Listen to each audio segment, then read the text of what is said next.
So you feel the little trigger break in your hand, and it's just like a little hook, almost like the hook on a mouse trap. And as you were leaning backwards to try to get a hold of it, as you're still standing on the pressure plate, you just feel it snap in your hand.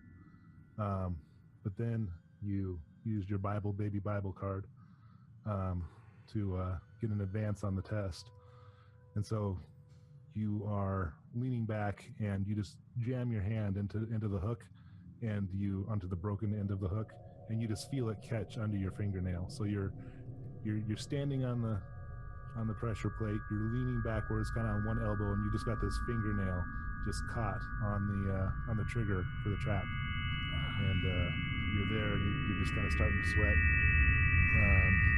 But then a verse comes into your mind, and it says, every word of God proves true. He is a shield for those who take refuge in him. And with that, you reach into your jacket pocket and you grab the little pocket New Testament that you keep in there, and you reach around your back with the other hand, and it's just the perfect width to slide under the trigger, and you are able to prop it up without it contacting and activating the trap. And with that, you're able to stand up. Oh, okay. And you can take a look at it, and it's a fairly sophisticated trap. You've seen things like it in the Army. You disabled a car bomb once for Wild Bill that operated on a similar principle, and you can just decide, you just know that whoever set this thing in here was pretty serious about wanting to keep some secrets, that this would exist on a military base and be allowed. It had to be somebody with authority who would set something like this up. Yeah, and they must be anticipating someone trying to break in. Not just curious people, nosy people are one thing, but they're expecting somebody to come a thieving. Yeah. Kind of like I catch my glimpse of myself in like one of the reflective surfaces of the glass box, and yeah, I guess so. I guess he was right. With a little bit more time, you're able to unwind the spring and get your New Testament back. Okay. Well, Bible can be replaced, I suppose, but I guess I might as well get this fixed here. All right. It also occurs to you that somebody else comes in and kicks it. Might be nice for not. I may have already caused enough of a ruckus to think that somebody's already in here, but yeah, that's true. Yeah. Cover my tracks. All right. So, yeah, I'm thinking about how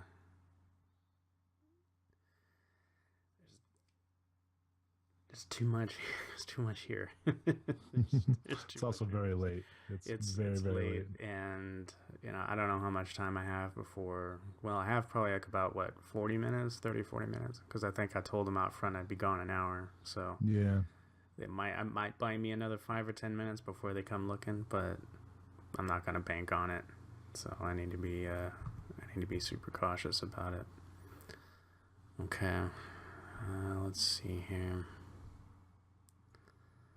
Take a look at my ye old journal of notes. Let's bring that over for everybody. Okay.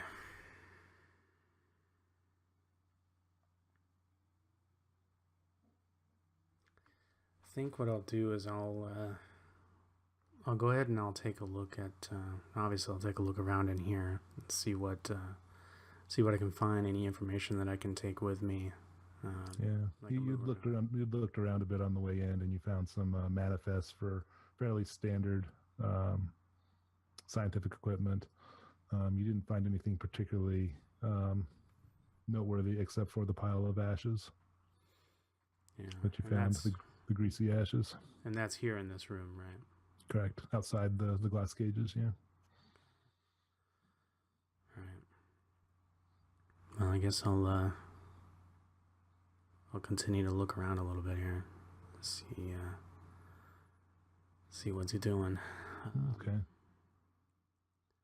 Yeah, the main things you found are the ashes, some relatively mundane paperwork. The glass of the cages continues to catch your eye as something that's very advanced. It looks like there's material. Like a bullet. Yeah, like and a the bullet hole struck one of the walls. Yep. Can I tell if it was fired into the glass box or out of it? Yeah, it was fired from the outside into it. Okay. And then, kind of relatively speaking, like the ashes, the kind of greasy ashes that were there, in like relative proximity to the box where it has that bullet hole in it, is that like on the same side, or is it relatively close? Yeah, you'd say that there's a straight line from the ashes to the bullet hole.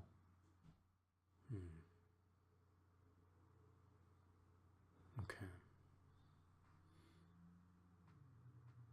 Almost makes me think that there might be like I don't know, like a gun or something. I don't want to go digging around in the ashes, I suppose. It's probably not a good idea. You could take a sample. Yeah, I could. There's are there any like kind of beakers or something, or glass tubes with stoppers? Yeah, there's kind of standard petri dishes and test tubes and stuff. Nothing reinforced or lead lined, but it'd be enough to carry it if you wanted to. Okay. Pick some up and carry it on your person. Do they have like like the scissors, like the pinchers, you know, that like you can pick the test tubes up with, so I don't have to actually touch anything. I can. Oh yeah, there's all that kind of stuff. There's gloves. Excellent. Okay, yeah, definitely grab the gloves, and I'll try and get a sample put together. Okay.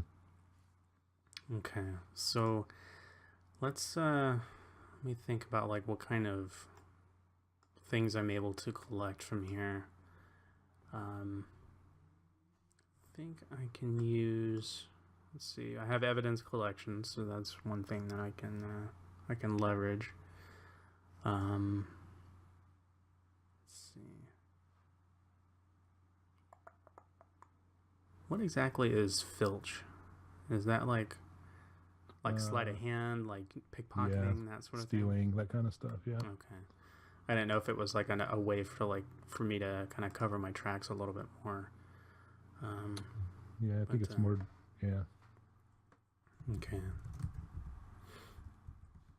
All right. So let's see. I have got a sample of the ashes, and let's see here. So the files that I'm able to, or what kind of like documents or anything can I find? It's all fairly standard stuff. You see orders for test tubes, orders for office equipment, invoices that appear to be up to date. Everything appears to be in order. It's military base, so there's quite a lot of paperwork, but all of it seems fairly standard from what you remember in the Army. Okay. So if it's that official down here, then there has to be more official documentation elsewhere too. I mean, you don't just do that kind of stuff for fun. It is the Army, but you know, they have their connections, their paperwork and stuff. Okay. What?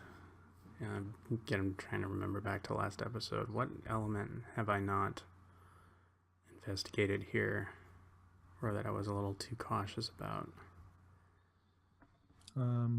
The biggest thing was definitely the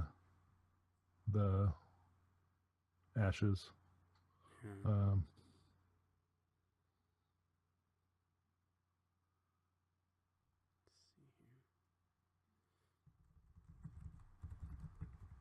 Ashes are greasy. I'm curious as to whether they might be like a person or something. Like, I'm going to use the scissors to kind of sift through the ashes. Is there anything like identifiable, or is it all kind of like a uniform pattern? It's kind of an all uniform mess. Okay. I mean, I don't want to disturb it enough to where it like puffs up or anything, but just to kind of don't want to breathe it. Yeah, exactly. Let's see, what else did you find? You found a handful of mathematical equations. That's right, written in Russian. And you found a small, malleable, colorful globe of rock that is hot to the touch. And that was inside a lead-lined glass beaker. Okay. What were the other main things that you found? Okay. All right. The idea that it generates its own heat already kind of gets me. I think that's what's kind of keeping me on edge, is the idea that whatever this is, it's irradiated somehow. Yeah, and your mind goes back to the party that you infiltrated with Boris when he was trying to impress the lady with his very fissionable substance that he found. Right. He was saying that it was some kind of a rock that absorbed radiation, and it stays hot all the time. They'd found it out in the field. Yep. Okay. How big is it? Is it like basketball or? Oh no, it's quite small. It's probably pebble-sized. Maybe a little bit bigger. And the case that it's in, it's like a lead-lined glass case. Yep. Does the case move, or is it? Oh yeah, it's movable. It's probably in that container so that it can be moved.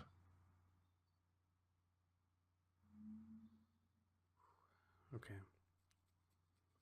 And with that, you are starting to get pretty concerned about the time. Yeah. The guards did not look terribly suspicious, but they will after a while. A fellow coming in on papers and then still overstaying his welcome might catch their attention. Sure. Is the box something that I could like hide in my coat or something like that? Is it that small or no? Sure.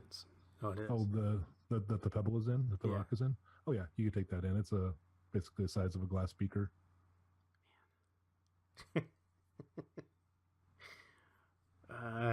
See, my concern is that I get out of here, I report it, and my buddy comes back down here, and nothing's here. Like, it's all gone, right? So that's what my concern is.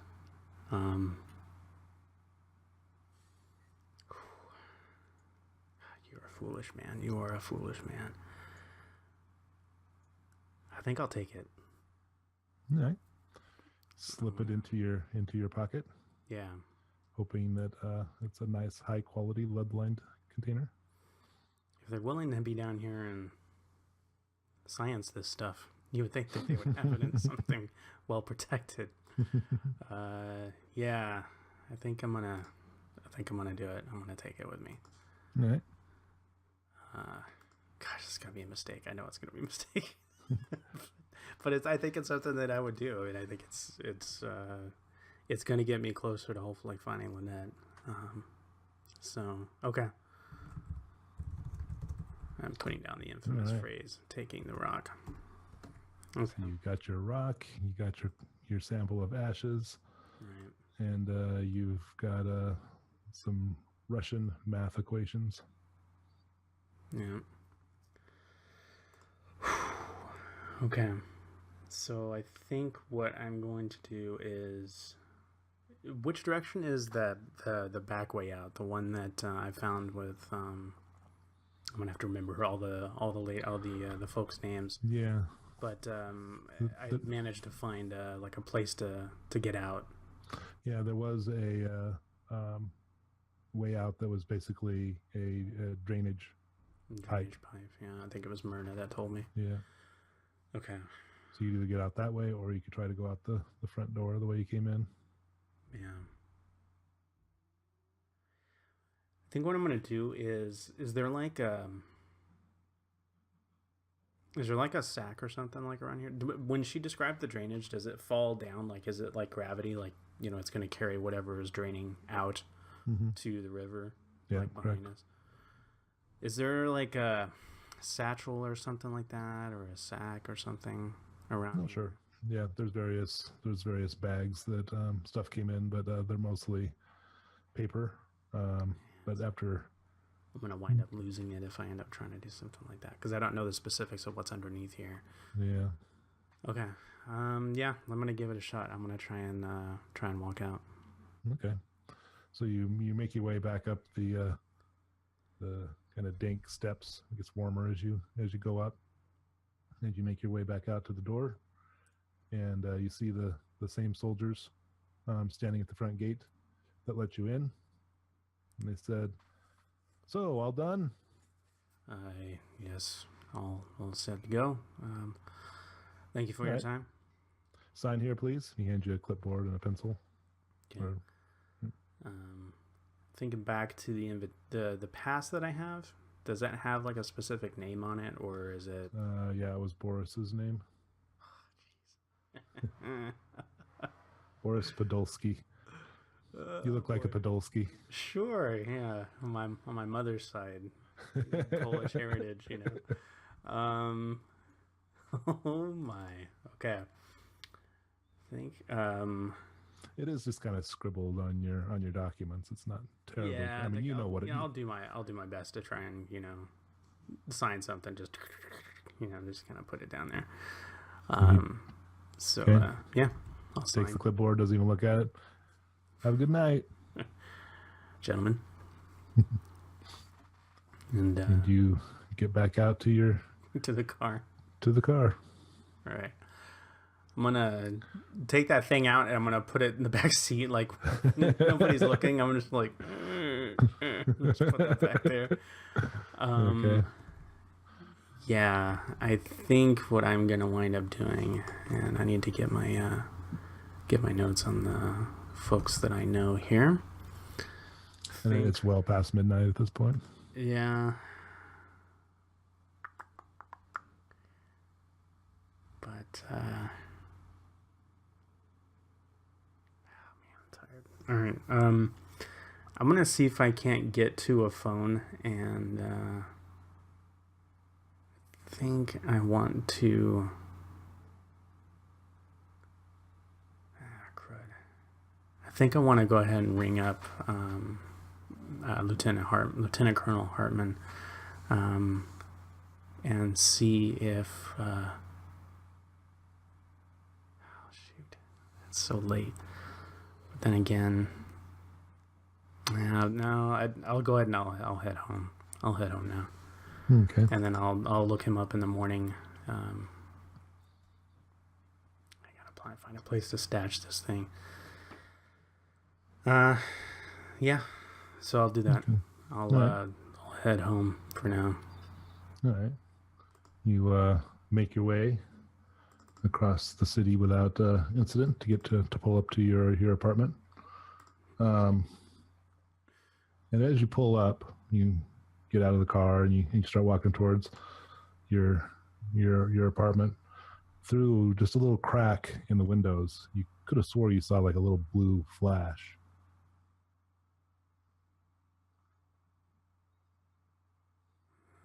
Like a flashlight? No, more like a spark. Could have been your imagination. Yeah, I guess it could have. Saw another one. Nope. Okay, so I'm thinking that there's probably somebody in the house or in my apartment.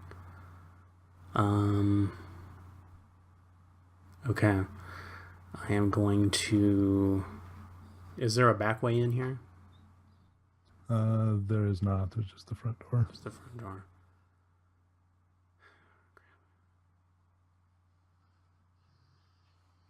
Then I'm like kind of curious about what's happening up there. You do have your gun. Yeah. And I have a space rock. You get space rock. I get hit him with a space rock. And it's going to do you in about 5 years. There's no coming back.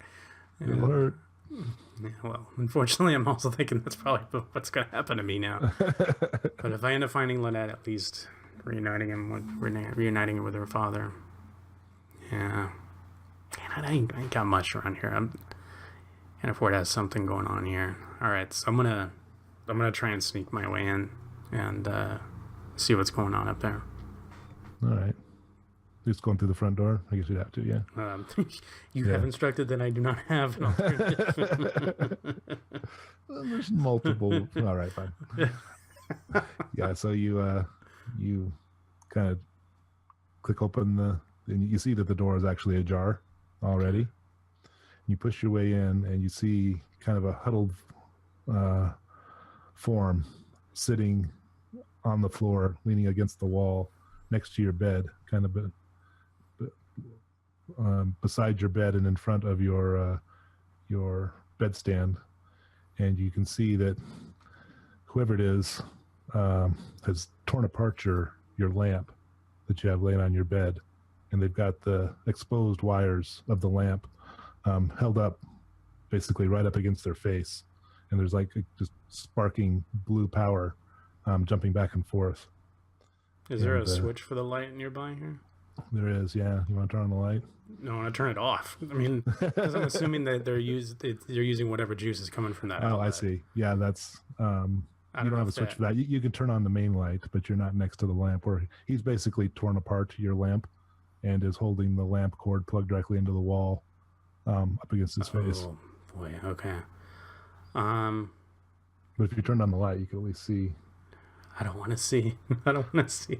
Yeah, I mean, I've got my gun out, but I'm going to go ahead and flip the light on. I'm going to squint my eyes a bit so that the sudden brightness isn't going to like take me off my game too hard. So yeah, I'll do that. What's going on here? You flip on the light, and whoever it is also just jumps, almost like they hadn't seen you. And you see laying on the floor the ashen face of Agent David Ellison, who you had spoke to previously. What you doing in my house? And as you look at him, you can see that his skin is just ashen, almost to the point of turning black, and his eyes are bugging, and you see just kind of blood coming out of his nose and out of his ears, and his head just kind of lolls in your direction and kind of falls to the side. And he coughs up blood, and he looks at you and he says, "Langston, I saw it. You have to help." And as he says have to help, he reaches his arms out towards you as if he's beseeching you to help him somehow. And you see starting... I put my gun away and I go and I grab a towel off the kitchen counter and I head over to him. Okay.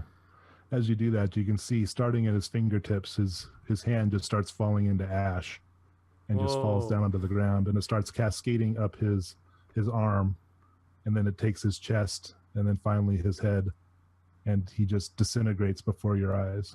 No, wait. And this sickly glow of a color that you've never seen before and really shouldn't exist on Earth kind of rises up out of him and starts coming towards you. No. I turn around and I beat feet out of there and I'm out of here.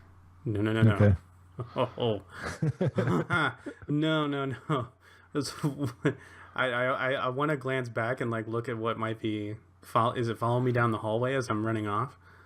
Could you give me a devices check, please? Oh God, heaven. I have to actually roll dice. I don't think I should do that today. Devices. I think you want to. Probably. I don't have devices. That's going to be a problem. Oh, right. That was the typo we talked about. So yeah, you have 2 dice in devices. Oh, that's right. Okay. So I'm going to roll 2d6. Yep. One at a time. Oh, that's right. One at a time. I may not need both. Here we go. That's a 4. Okay. To get an advance, that's enough for a hold. To get an advance, you would need a 9. Yeah, I'll go ahead and I'll roll it again. So remind me, by using the second one, is that... since you have 2 dice, you're fine to use the second one. You can get another dice by accepting a new problem card. A new problem, that's right. Okay. Yeah. Just want to make sure. I rolled a 1. So right. I have 5 total. All right, so you start beating feet out of there. You do look back, and it's probably just your training in engineering, being a chemist and a mechanic and an engineer. But you can see the color rising out of him and kind of coming your direction. But you also see the sparking wires that are now kind of laying on top of the ash pile, and it seems like the color is avoiding the wires. It's avoiding the electricity. And so you're wondering what Ellison knew, and maybe he wasn't crazy for why he was doing that. Okay. Because it wasn't until you kind of came in and distracted him that, and the electricity kind of moved away from him, that he was disintegrated. Okay. You run out the door, and you see the color. It just kind of shoots past you. Whoa. And goes flying out down the street and just disappears in a flash.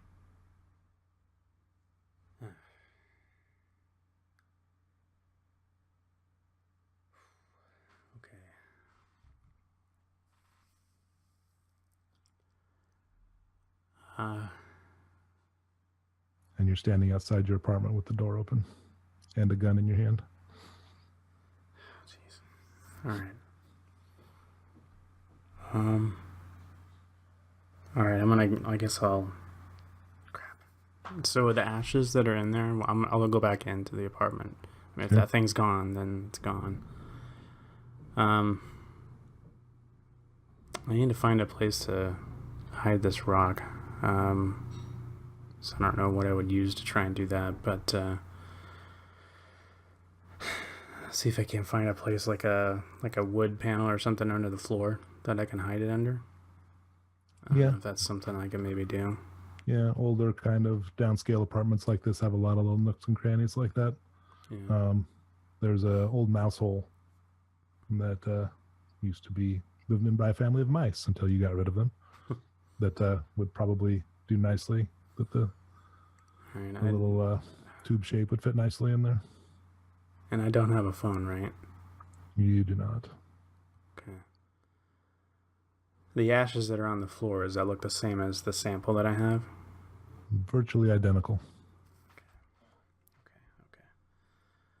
All right. Sleep ain't coming tonight. Not if that thing's coming back here, too.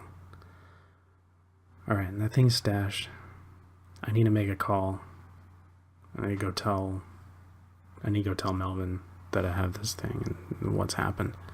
That some kind of wacky secret OSS project or whatever has gone amok and is flying around the street right now. And now I'm thinking about Lynette's friend who said she saw something hovering outside her window. Crap, what if it's going back for her now? As you're sitting there kind of pondering all that, and you've taken the time to stash your rock, you see some flashing lights pull up in front of your apartment, and it looks like a police car, and two white officers get out and start heading up towards your apartment. I pull the gun and I put it into that. Can I fit it into that same cranny with the rock? It wouldn't fit in there, but you've got another floorboard. You can throw it under. What if I take it apart? Oh, then that would work, yeah. All right, I'll pull the slide and take it apart and shove it in the hole. Your military training comes back almost immediately, and you're able to break down the gun and get it in there. And suddenly there's a pounding on your door. All right, I'm coming. Langston, I'm coming. Open up. Langston, how do they know my name? Have I had run-ins with the police here? No, you haven't so far. You've been actually doing pretty well with that. All right, I go and I open the door. Yeah, what's the matter, officers? They come in pistol drawn and slam you up against the wall. Hey. Do you resist? No, I'm still kind of like... I have a melted FBI agent in here that they're not going to be able to know that. I'm not going to say that, but... I'm still kind of like shocked right now. What's force your hands behind your back and cuff you. Hey, what's this about? Why are you arresting me? You're coming downtown. What for? What? I ain't gonna put up no fight, but hey, he wants to know what for. Should I show him what for? Yeah, go ahead and show him. With that, he punches you in the stomach. Want to know anything else? No, sir. Good. And they drag you down to their car and throw you in the cage in the back seat. And it's not long before they haul you down to a police station and throw you in a cell. And you're there for a good long time. So the cell is empty. There's just a kind of a wood bench on the side, stone walls, one small window with bars, and one of the walls is covered in bars, and a sliding door that they lock in place, and they just leave you in there with no explanation, no in processing, nothing. And you're there for, it has to be a good 6 hours or so. So I'm kind of wondering what's going through your mind as you're left to rot in this cage. Number one, I hope they don't find a gun in my house. So there's that. Lynette's getting farther and farther away. What did the agent see? He said he saw something. What was his words? I'm trying to remember. I should probably make a note of that. Something like, I saw something, or... Oh, yeah. He said, I saw it. You have to help.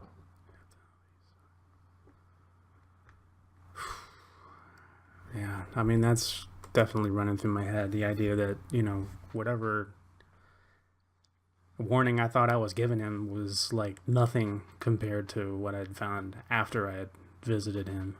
Mm-hmm. So I don't know, I guess I feel a little guilty about that, but yeah. So you kind of just... I'm running through that. I'm thinking about Lynette and how she's probably either dying or is getting farther away, or whoever may have taken her is getting farther away, and I'm just kind of feeling the chances kind of slipping through my fingers as whatever's going on is going on. And it's another situation where I have no control over it, and I haven't had too much trouble with the cops before, like you said, but I know enough folk that have. So I kind of got an idea of what might be coming next. Yeah, that kind of goes through your mind, and you're just trying to process it all when they do finally come for you. And there's two detectives, both of them white, and they one's younger and one's quite a bit older, probably the senior partner, and slightly pudgy. And they take you into what looks like an interrogation room.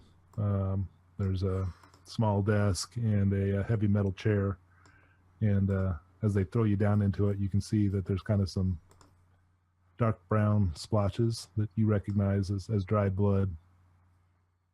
And they cuff the back of your hands behind the chair so that you're tied to it. And the older of the two sits down across the table, and he's got a little file folder, and he opens it up, and he's just kind of flipping through the pages, not saying anything.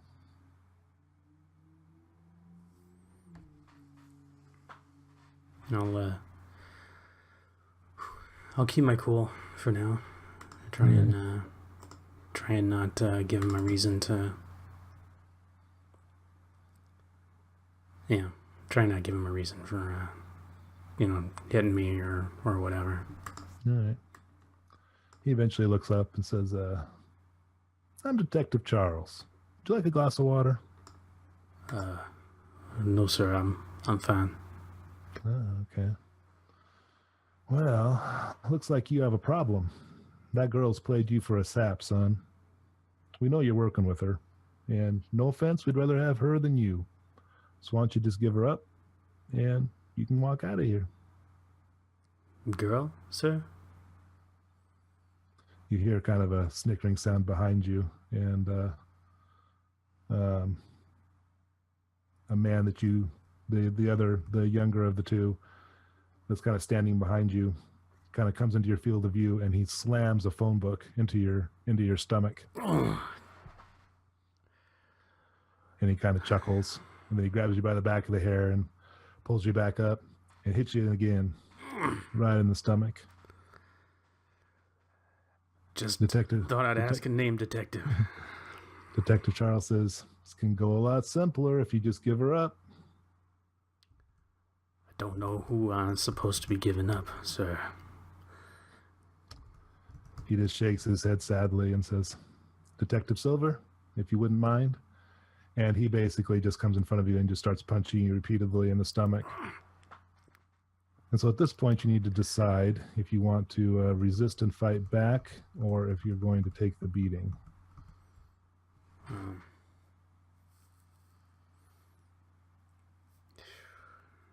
My hands are cuffed right now to the chair, right? It's true. You probably could stand up if you wanted to. You'd still have the chair tied behind you, but you could potentially at least move. Maybe hit him with the chair. Yeah, what's that going to buy me? More hours in a cell because I fought, resisted arrest. I'll be going to jail for years, not hours. I'll take it. All right. I've got to get out of here somehow. So you look up at Detective Silver as he just rains down punches on you, and you can see just a joy in his face. He's enjoying this. He's obviously a sadist, or something's going on.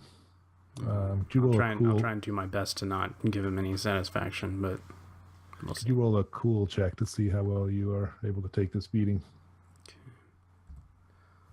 Okay. Let's see here. You need a 5 for a hold or a 9 for an advance. I don't have anything that... I don't have any pushes either. I'm all out of pushes, too. Yeah. I just noticed. All right. Rolling it. Here we go. 4.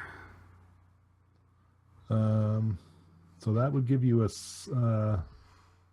setback. You could take a need a 5 plus for a hold. You could take an extra problem to get another roll, and possibly get an advance with a 9 if you roll a 5 or a 6, or you could just take the setback. I only got 2 problems right now, so. Let's see here. Setbacks often give problems anyway, so it might just be yeah, that's true. one problem or another. All right. Yeah, I'll take another problem, I guess. All right. Let's see what happens. All right, so I'm gonna choose from the pile. So taking the extra problem, you get another die. Okay. So this does give you a chance of an advance if you roll a 5 or a 6. Here we go. A 2, so you got a 6. So you do have a hold. Okay. And just basically, as he just keeps beating you, he eventually just gets tired, and you're just sore and bruised and battered, and he's kind of huffing and puffing, probably not in that great a shape. But you do get problem number 15, buzzing.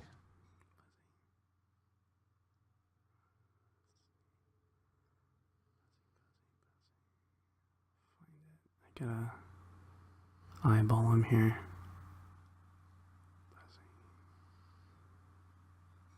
Am I looking in the right ones? Capital colored problems. Alright, let me try this again. 4, 12. Buzzing, there it is. Okay. Alright. Buzzing. You got rattled. That buzzing in your brain has to stop sooner or later, right? Lose a push, then discard this. Okay. How do I handle that if I don't have any pushes? Do I go into the negative, or maybe the next time I get a push, then I lose it? Yeah, let's hold on to it. All right, I'll put it over here in the corner where nobody else can see it. So yeah, he's just been beating on you, and your head's just ringing, and you're just furious. But eventually, Detective Charles, once it's clear that Silver has kind of worn himself out, Detective Charles calls him off, and he kind of sits down in front of the table and says, "Still don't know who she is? Or has he got to wail on you some more?"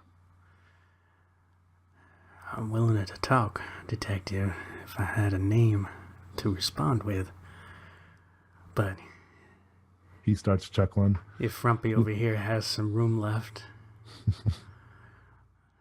He starts walking towards you again, but Detective Charles kind of just puts his hand on his chest and says, "You know what? You almost look like you're telling the truth." "Our bad." He kind of smiles.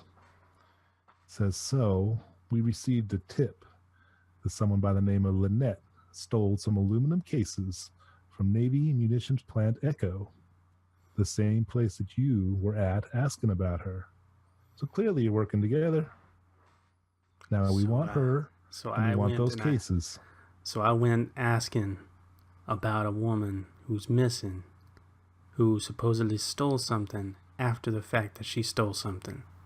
Don't quite make much sense, does it, detective? Did you help her steal it? No. Are you two working together? No. I am looking for her. That has been my charge. Shakes his head. Well, you're looking for her and we're looking for her. Somehow I don't think that puts us on the same page, detective. Oh, I think it does. He walks back to the desk and sits back down and takes out his gun and it's a revolver, kind of opens it up and he's playing with the bullets inside. You're saying you don't know where she is. Maybe you do, maybe you don't. But you say you want to find her, and we want to find her. So tell you what, you good at finding people? It's my job. Would you bet your life on it? He stares you right in the eyes. Sure, detective. I'll bet yours and mine. You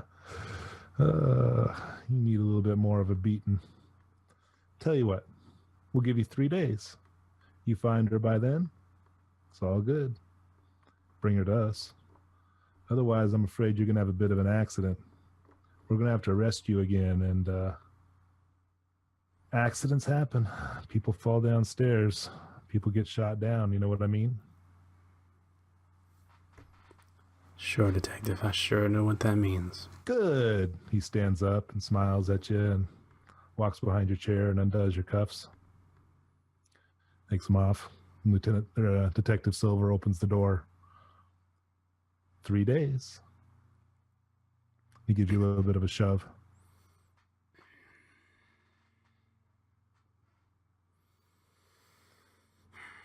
And with that, if you could take problem 39, please. I don't think I will. Marked man. Oh, that's great. All right. Let's see here. All right, got it. Expand that out. You've got 3 days to solve this case or else it's curtains. There'll be another unidentified black man killed by the cops. They press will say they are doing their job. If you have this card in your 3 days, you're gunned down by detectives. Wow. Oh. Makes it clear, doesn't it? That's pretty crystal clear. All right.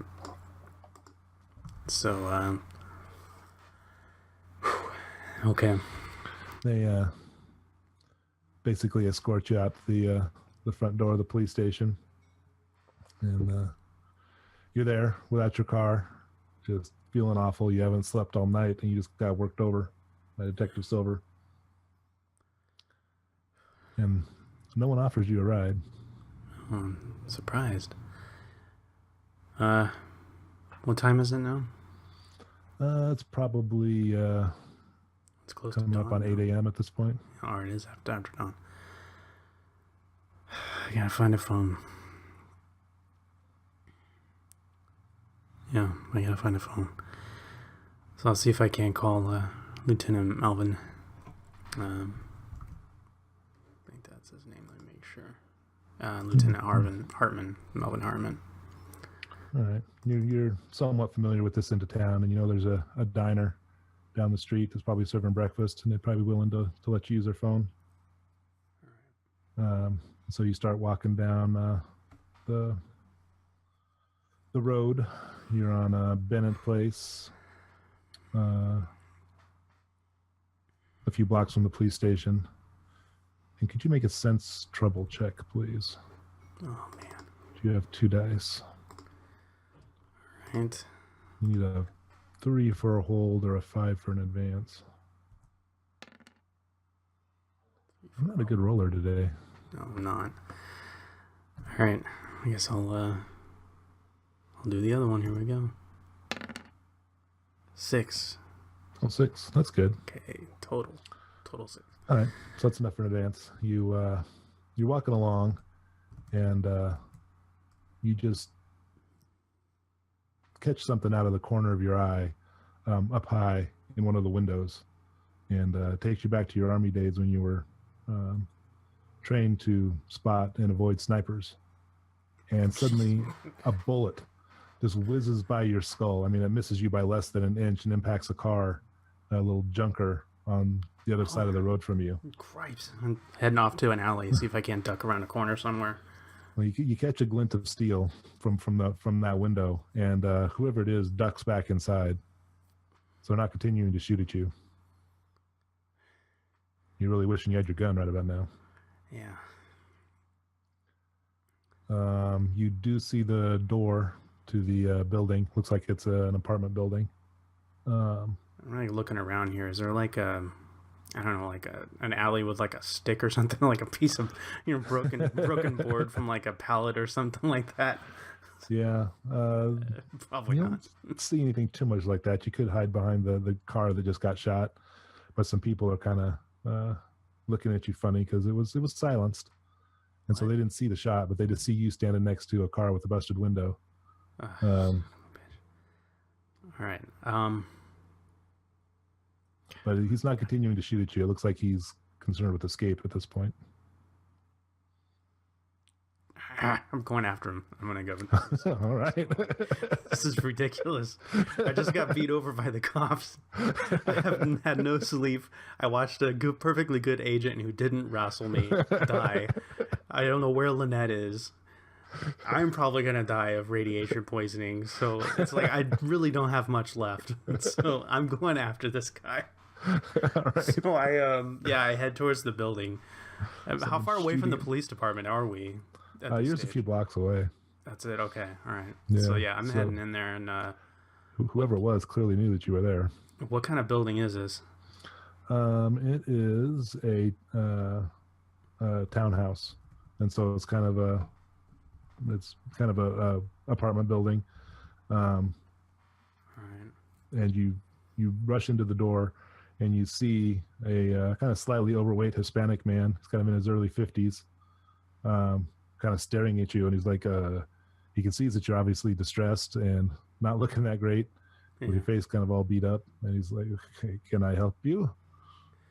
You seen any strangers coming in here? Like, other than me, of course, sir. It's, I think there was somebody up there who's, I don't know, doesn't belong in the building. Well, yeah, I actually just heard a kind of a pinging sound or something from upstairs. I was going to go check it out. A man just rented that room last night, and he paid for the whole week. Sir, if I may, I run through my pockets. Like, I have my at least my ID, like where I'm like I have like my little ID for being detected, like a card. Look, my name's Langston. Look, there might be trouble up there. I don't know if this person's here to cause you issue, but for your safety, maybe you should wait here. Let me go and check it out. You said what floor? The 4th floor? No, it's the 2nd floor. Second floor. All right. Is that okay if I go and I check it out, sir? Sure. He just kind of stands back like he's a little scared of you. I don't mean any trouble. I will not cause any distress to any of the other residents here. I'm just here to try and find out what happened. Okay. And so I'm like looking around, like, is there anything that I could maybe use as a weapon here, or? Yeah, there's a little decorative fireplace with the poker. Sir, again, I don't mean any trouble, but just in case there's something bad waiting up there for me, I'm just gonna borrow this, and I'll... Sure, take it. He puts his hands up. I mean you no harm, sir. No harm. So Sure, no harm. Just need a poker. Is this guy like? Does it? I'm like, pause for a quick second. Like, does he look like he really lives here? I mean, he seems pretty legit. Yeah, he looks pretty scared. All right. Yeah. All right. I'll be right back down, and most likely without this, I'll just leave it up there, and then I won't cause you any trouble. And so, like, I'm gonna beat feet up there and see if I can try and find out what's going on. Okay. Actually, no. Maybe I might go a little bit quiet. Is there another way out of here, sir? Yes. There's the back door. Okay. If you see somebody else other than me that you don't recognize, and if it's this guy, just try and steer clear of him, okay? Sure.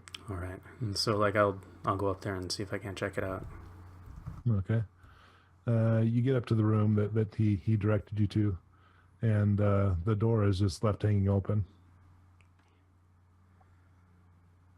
All right. I'll kind of like go in like kind of close and easy, and like I'll use the poker to kind of like move the door open a little bit more, like from the side. You know, kind of like I'm like, here's the door right here, and I'm kind of like using the poker to move it open and see if like another shot comes out. Okay. No shot comes out. You can tell that it's definitely the right room. You recognize the window, and it appears that it's empty. You see kind of a crumpled up blue something kind of over by the window, and you see a bed and a nightstand. Nightstand has a little drawer on it, like people use to keep stuff in. But other than that, the room seems pretty empty. There is a closet that's closed. I'll go check the closet. You open up the closet and it's completely empty. It's pretty clear that no one actually lives here. All right, I'm gonna grab that crumpled blue paper. Okay. So your evidence collection ability, you start going through and looking, and you would say that somebody left this room in a hurry, which was not surprising given the course of events, and that might work to your advantage because they probably didn't mean to leave the ID card that was attached to the blue workman's coat, and the coat says Capital Traction Powerhouse, which is the local power utility company. Okay. And okay. Making a note here. All right. Anything else that I can find in here? As far as the jacket, yeah. There's nothing else in the pockets or anything like that. Anything in the nightstand? The nightstand? In the nightstand, yes. You open it up and you see a little notepad that looks like it's been used. There's several pieces of paper missing, and there is a black ballpoint pen. Okay. All right, I'll grab those, stuff them in my coat, and the ID, of course. Okay. Can I hear anything like somebody running or sneaking around or anything like that? You don't at this point. It's pretty quiet. All right. The gun was silenced, and they leave a shell behind? You start digging around, and you look under the bed, and you do, in fact,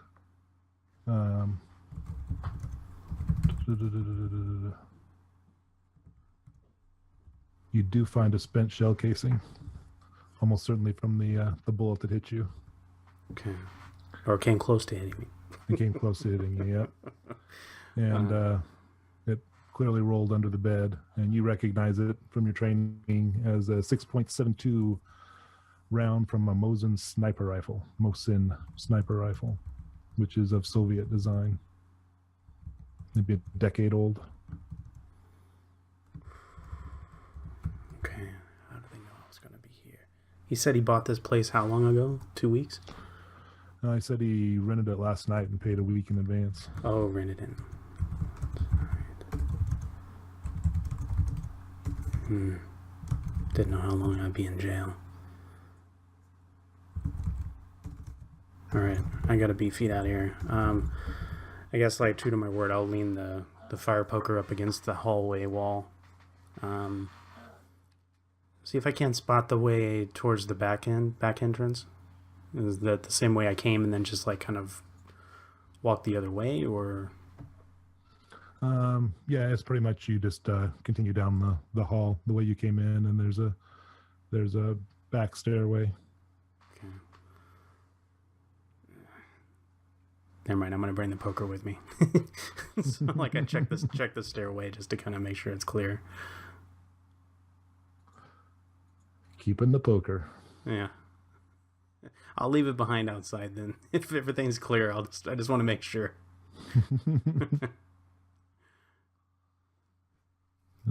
Okay.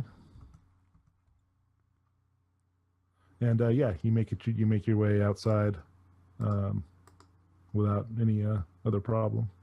Okay. All right.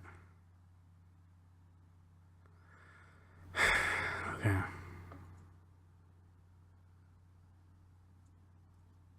All right. I need to.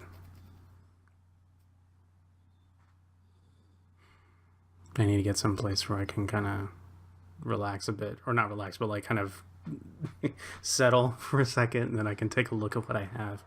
Right. Well, there's that diner. So yeah, I think I'll go ahead and go for my original plan and go to the diner after getting shot at. So yeah, like, I'll come back out of the alley and I'll wave to the guy and say, "It looks like the room is clear, sir. At the very least, he did pay you in advance. I'm sorry for any trouble. The fire poker is in the back doorway behind your building. Sure. But it looks like he cleared out." Okay. You can clearly see that this guy has no idea what's going on. I guess that's better for him. So yeah, I'm gonna go ahead and head on towards the diner, or the diner. Oh my gosh! You get to the diner. Yeah, the diner. There you go. And they look at you a little askance as you kind of come in your disheveled state, but you sit down. They give you a glass of water, and the cops didn't take your money, so you have enough to order some breakfast if you like. All right. And yeah, you've got your the ID card and the pad and pen that you got from the room. Okay. Well, I mean, any good detective knows this trick by now, that you do the whole. If there's nothing written on here clearly, then I'll use the pen to kind of, or maybe see if I can borrow the waitress's pencil, because that probably won't make it as much of a mess. Sure. But try and, like, scratch out what this guy was writing. Hopefully, I can get some information. And that trick does work, as it always does. Every movie.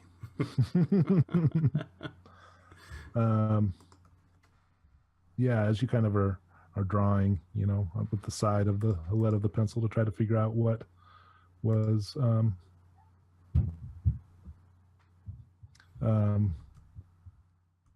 drawn on it, some words start to appear, and you see a name kind of emerge at the top of the piece of paper, and it says Special Agent Ellison, and you can tell that it's been crossed out. There's a line through it. And then you see your own name, Langston, and it says, it has your home address, and then it has the address of the police station,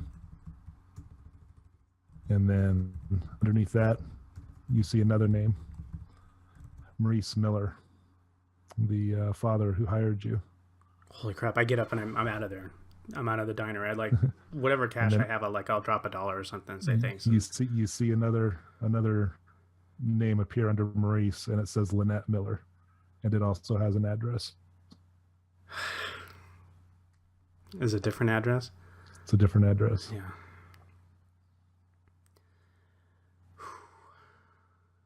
Like, I'd stop at the door, like I'm looking down at the paper again. The waitress is kind of looking at you holding a plate of bacon and hot cakes. I look over at the table where I left a couple dollars. I think that's about how much it costs back here. Now then, and knowing that that's probably another segment of my rent money that's gone. Right. And I just kind of look at the 2 bills on the table and have a good breakfast, ma'am. But I gotta go. And so I'm going to Lynette's address. All right. Or at least the address that they gave. Right. You sprint basically in that direction. And how far away is it? It's not actually that far away. Okay. Yeah, I'm heading over there.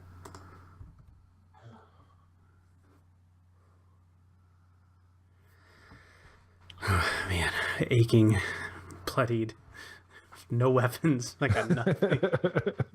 I should have kept the fire poker. Yeah. That's not going to look strange at all. Me wandering around Washington, D.C. with a beaten utensil. Yeah. So what do I know about this address that I'm going to? It is probably not her address. It wouldn't be an end of town that she would live in.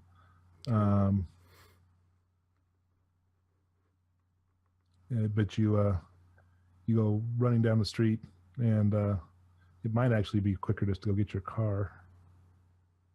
Okay. Yeah, so I'll head there.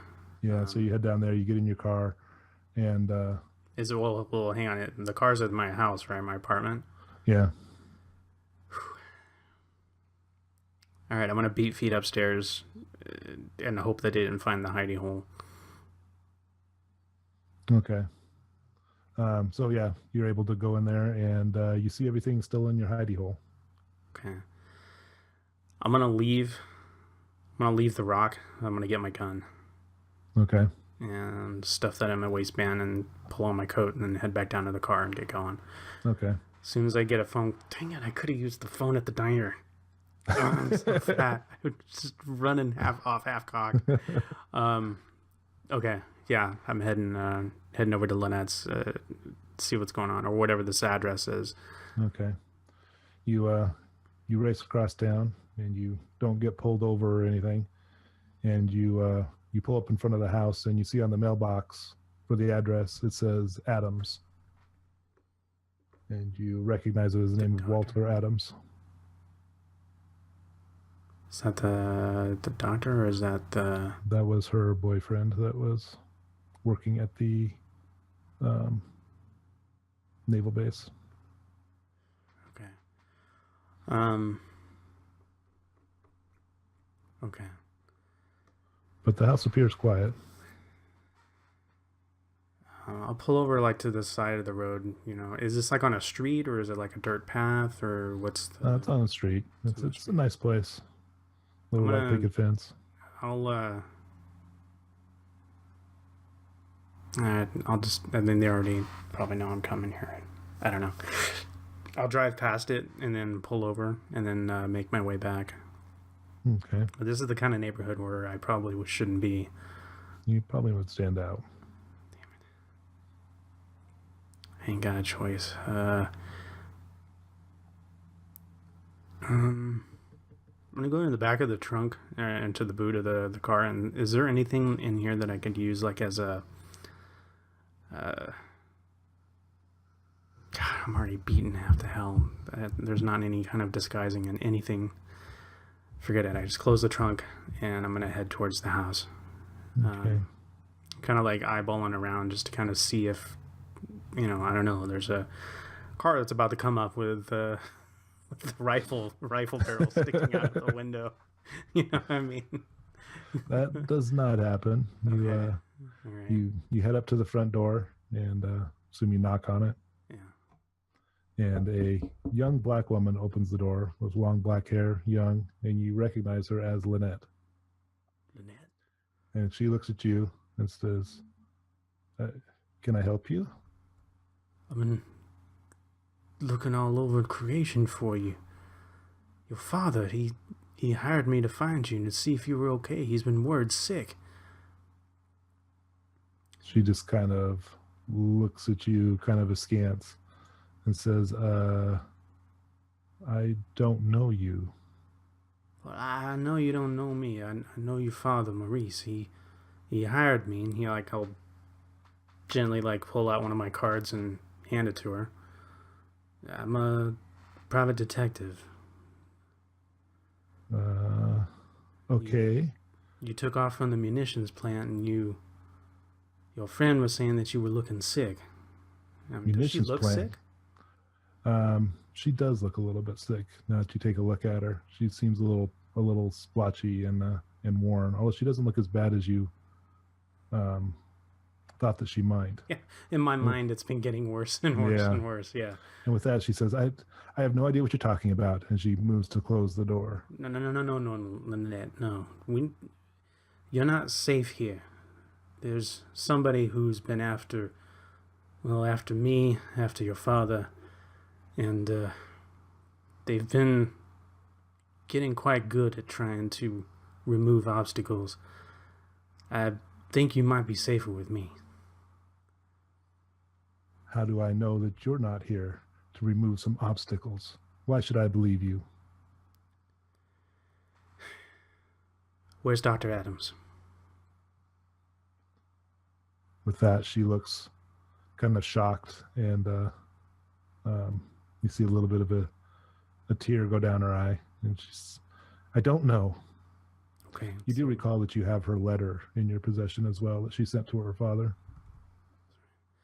Look, well, supposedly sent to her father, right? Right. Look, the people at the munitions plant think that you run off, but somebody took the trouble to do this and send a letter to your father. Be careful with the paper, it's brittle, but they tried to fake you leaving for the Midwest, like you'd found a new job, that you were off to leave your father behind, and even faked your signature. She looks at the letter and she opens it up, and it's clear. She only looks like at the first couple words. And with that, she looks up and she grabs a hold of your arm and pulls you inside and closes the door behind. Where did you get this? Your father gave it to me. He said that it had been delivered to him, and when I took it back to the munitions plant, your boss said that she had never written anything like that, and that the signature on this page was not hers. The old fool. Why couldn't he just believe me? I wrote this. But why? I faked it because I didn't want him to worry. Look, Lynette, if you're sick, we need to get you help. We need to figure out a way. I know a couple of people that might be able to help. No, I can't. It killed Walter. I just stood there and I just watched, and Boris just stood there and just watched, and I'm not going. I'm not going anywhere. Did it turn them to ashes? She just shakes her head and closes her eyes. I'm kind of leaning. I'm probably still by the front door, and I'm leaning against the wall next to the door, and I'm just worn out, at this point. Look, whatever's out there, it's still killing folk. There was a good FBI agent that was trying to help find out what was going on, help to find you, and he's unfortunately fallen to this thing. He's been With that, she kind of just buries her face in her palms and just starts weeping. No, now. Need to be strong now. What's been happening with you? Your friend said that you'd taken sick, and that you're losing your hair, maybe losing weight. I'm afraid of whatever this situation is, whatever has happened, whatever the doctor was into. And wait a minute, you called him Boris? The Russian scientist? She nods, and she kind of gestures over to a couch, and she sits down on one end. If you don't mind, I think I might. And then I look at the couch, and I'll kind of sit down on the edge of it and stuff. Look, you need to let me in on what's going on here. There's somebody that's gunning for me, for you, and your father. My father? Let's get you sorted out here for a moment. What about my father? I'm worried for his safety as well. My... I need to know who's after you. I need to understand what lengths they're willing to go to, because there's this thing that's out there. And then there is these people who either are trying to keep it a secret or are trying to clean up after it. Whatever that case is. With that, she gets up and runs to the door. No. I get up and outside. I get up there and I stop her from going outside. I go up there and I slam the door closed again. Yeah, you get to the door right as she does and you slam it closed. You get out of my way. Hang on. I got beat down by the police, and as soon as I left that damn station, I got taken a shot at from some second-story window. Now, I don't need you running out there in the middle of the road for the first time in a couple of days just to see your head get cleaned off by a bullet. Now, you take your breath and you take your time. Is there another way out of here? Is there a back door? Something else that we can use? She nods that there's a back door. Do you have a car? I do. All right. We go to my father, and I talk on the way. Fair enough. I'm not meaning nothing by this, but I'm gonna keep you close, so I can at least protect you somehow. And so I kind of see if she'll do that.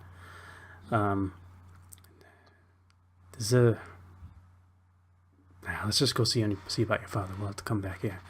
And so is there, on the way out, is there anything that I can kind of circumspect, pick out or see? Yeah, you don't see anything that is too disturbing to you. It still seems pretty quiet. All right. So yeah, we'll try and make our way back to the car, and then okay. You make your way to the car, and she takes your warning seriously. She does stay close. Apparently she believes that you were sent by Maurice, and that seems to give you a level of trust in her eyes. Look, do me a favor and lean down close to the door so that way your head's not up. I don't want... Just do me a favor and do that. So talk to me. What has been happening? First drive. Well, we're driving, and so I'll put it in gear and head towards the other address. It started when I started seeing Walter. We were courting, and we both worked at the munitions factory. I was working upstairs, and he was down. He was a scientist, and we would have dinner together when he was working late. I would sneak down there with some food, and we would eat. But I hadn't heard from him, and I knew I was supposed to wait for him to tell me to come down before I just came down. But I just missed him so much, and I prepared dinner, and I took it down there. But when I came in, I saw that he and Boris was his teacher or something. He had called him in to help him with this meteorite that he had found. Mm-hmm.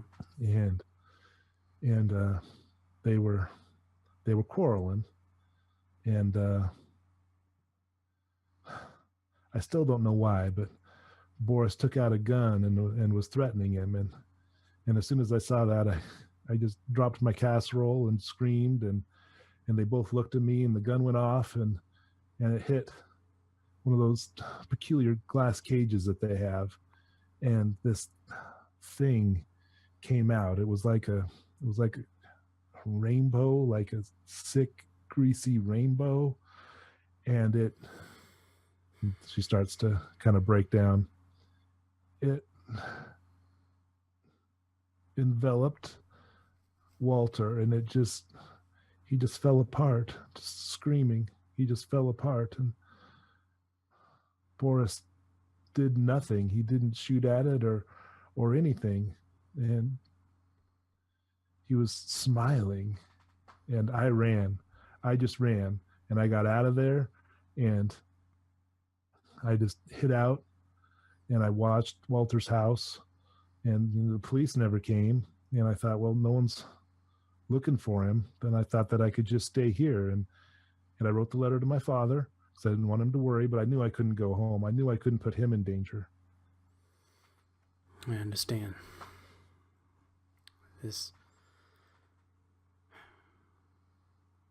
So this Boris, he have other folk that work with him? Boris? Yeah, somebody that follows him along, or... No, I don't think anything like that. Okay. All right, now, when we get to your father's house, I need you to stay in the car and stay hidden. Let me check it out first, and then I'll whistle for you when it's clear. Can you do that for me? She kind of nods her head. I know it's tough. I know it's a tough ask, and I'm sorry, but I need to make sure that the coast is clear. Where did you leave the blue jacket? Blue jacket. Is it in the car? Yeah, it's probably like in the back seat, I would assume. I could have used that as a disguise. No, anyway, sorry.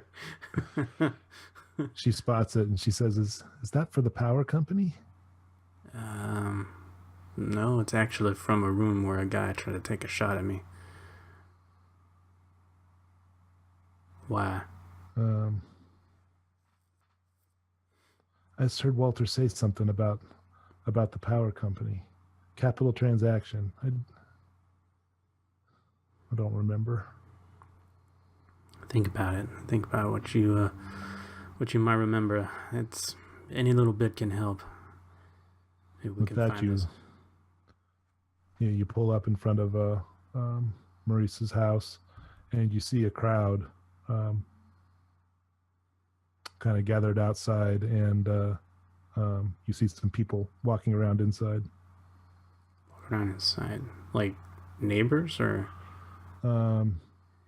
neighbors, and you see someone that looks like an ambulance. And with that, she says, "No, Lynette, Daddy." And Lynette. she's pushing her way out of the car. Wait here, please. Don't go out there. If there's somebody in that crowd that's looking for you. She nods. Just wait here. I'll go and I'll check it out. I'm gonna go check it out. So I pull over and I get out and I head on over. Okay. As soon as you get out of the car, she jumps out of the car too and goes sprinting towards the house. Running after her. And you get there, and you find that there are paramedics and some police around, and you see a body laying in the kitchen with a sheet over it. And with that, Lynette just screams and goes running over to it, and some people standing by are trying to hold her back, but she gets enough of the sheet off to see that it is Maurice, and he is dead.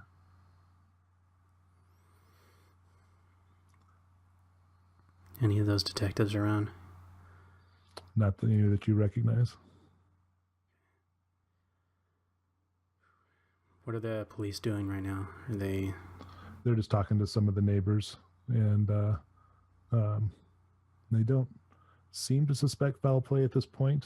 Kind of listening in with your evidence collection, you're hearing words like accidental poisoning.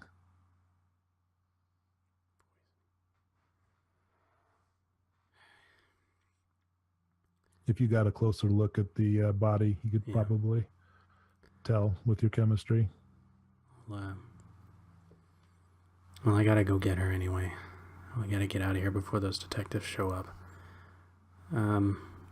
Okay, I'll head in, try and make my way through the crowd and say, honey, you gotta come with me. You gotta go. And I'm kind of seeing if I can get a glimpse of his face, maybe the color of his lips, that sort of thing. See if there's something that I can tell. Yeah, you can tell from the look of his face and his lips that it was cyanide poisoning.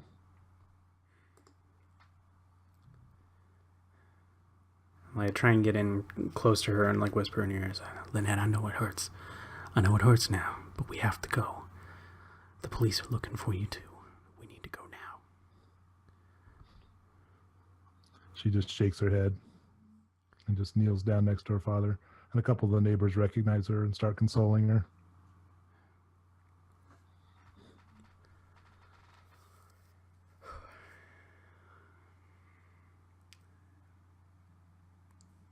Lynette, we need to go. I'm sorry. I'm sorry for your loss. But we need to get to the bottom of this and find out who did this to him. She just shakes her head and is just weeping. And a couple of the police are starting to come over.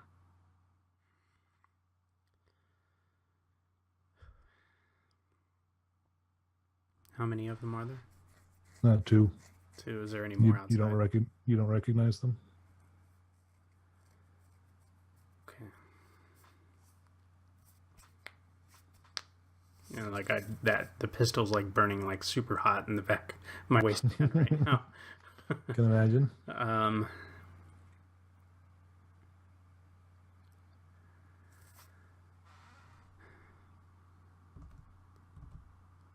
Lynette, I've got to go. I can't stay here. If you can help me, you need to come with me now before those police come over. And she's pretty much non-responsive at this point. She's just weeping over her father. I like rest a hand on her shoulder. Lynette, I'm sorry. I'm so sorry. But I'm gonna find out who did this. An older lady comes up and says, "We're all very sorry."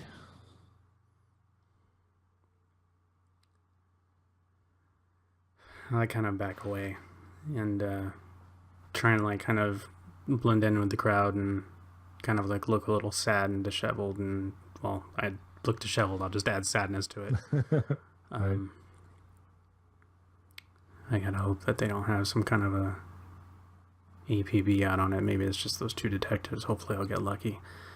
But if I get caught with a gun, there's no end to the kind of hell that's going to rain down on me. So I gotta...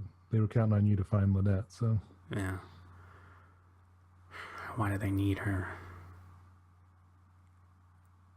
Okay. I'll have to back away and see what happens. I'll try and kind of like blend in with the crowd a bit. Okay. Yeah, there just seems to be a lot of kind of cleanup. The police are kind of going through and just asking some questions and that kind of stuff, but they don't seem to suspect any kind of foul play. So they don't look like they're planning on arresting anyone or anything. All right. So I'll just kind of wait, like on the periphery. I mean, I don't know how long the crowd kind of stays there or not. Did I pass any, like, I don't know, gas stations, diners, or something like that where I could use a phone? Yeah, or maybe, probably a mile or so away. There's a. I don't want to go that far away. A gas station phone booth. Yeah, I need to get... There's way too much going on here. Like, I've got that spent shell casing in my pocket and kind of like rubbing along that, and Russian firepower, Russian scientist. Guy watches atoms die. I gotta get that rock into the better hands. All right. I'll see if things kind of like tone down a little bit here, and once things kind of clear out, then I can maybe head back in, or I'm just kind of like gauging the situation just to kind of see when it might be a good time to try and reapproach. And if she's still there at the house, I'm trying to kind of watch out and make sure she's staying put, or is she going somewhere else? Yeah, eventually they come and they take the body away, and it looks like a couple of the neighbors have kind of volunteered to stay with her. There's an elderly lady that is kind of sitting with her and kind of holding her and saying comforting words. And it looks like she's got a little bit of her composure back. So I guess I'll grace the doorstep again. Just kind of move in and Lynette, how are you, girl? She kind of takes a deep breath and says, Alice, this is my friend. Could you give us a moment, please? And she says, of course, dear. I take off my hat and ma'am. She goes out and closes the door, and Lynette stands up and says, They don't believe me. They don't believe that he was murdered. We can't stay here, Lynette. Where am I supposed to go? You can come with me. I have a friend. It's a preacher. He'll have a place that you could stay and you can hide out for a time. You have to find out who did this. You have to make him pay. I plan on it. She looks in your eyes and kind of sees your sincerity, and then she nods. I just need to make sure that you're safe. She nods. And with that, she goes with you. I think I'm gonna take her to the 19th Street Church. Okay. Let me see here. Yeah, 19th Street Baptist Church with Reverend Ernest Thompson. I'm trying to take like a roundabout way. I mean, I can't go too roundabout because I don't have gas to spare, but yeah, I want to take her there and see if... Look, is there anything else that you can remember about this Boris character? Anything else that might have stood out? Or... He's arrogant. He was really, really interested in Walter's work. Like, I'll make a U-turn. I'm okay. going back to the house. Back to Maurice's house? Yeah. Keep going. Keep going. What else? He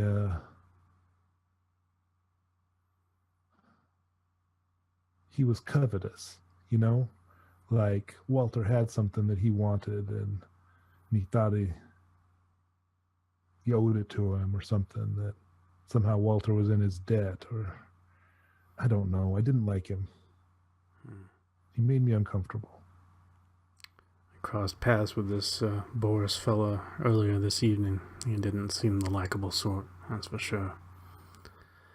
And like I pull up to the neighbor's house where the elderly woman was. Mm-hmm.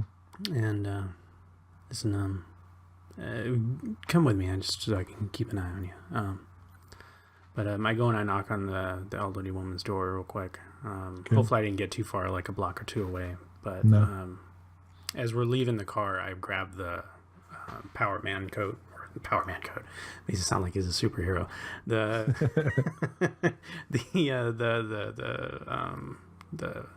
power, what is it? What's it called?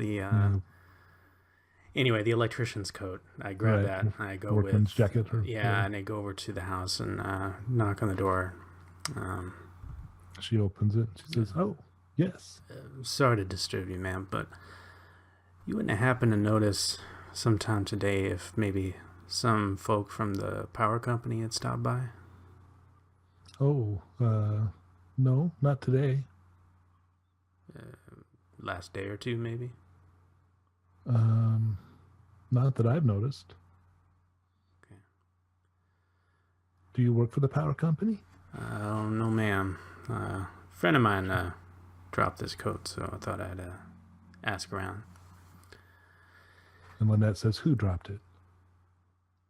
And then Alice kind of looks at you both quizzically. I think I told Lynette earlier that the guy, because she saw the coat in there, and I said that it was left behind by the guy who took a shot at me. Oh, did you? Okay. Yeah, I mentioned it earlier, so she should know. With that, she just kind of grabs it out of your hand as if she's kind of remembering that conversation. And she's like, "This is the man who did it? This is his?" Maybe. And she starts rifling through the pockets, and Alice is kind of looking at her like, "Poor thing."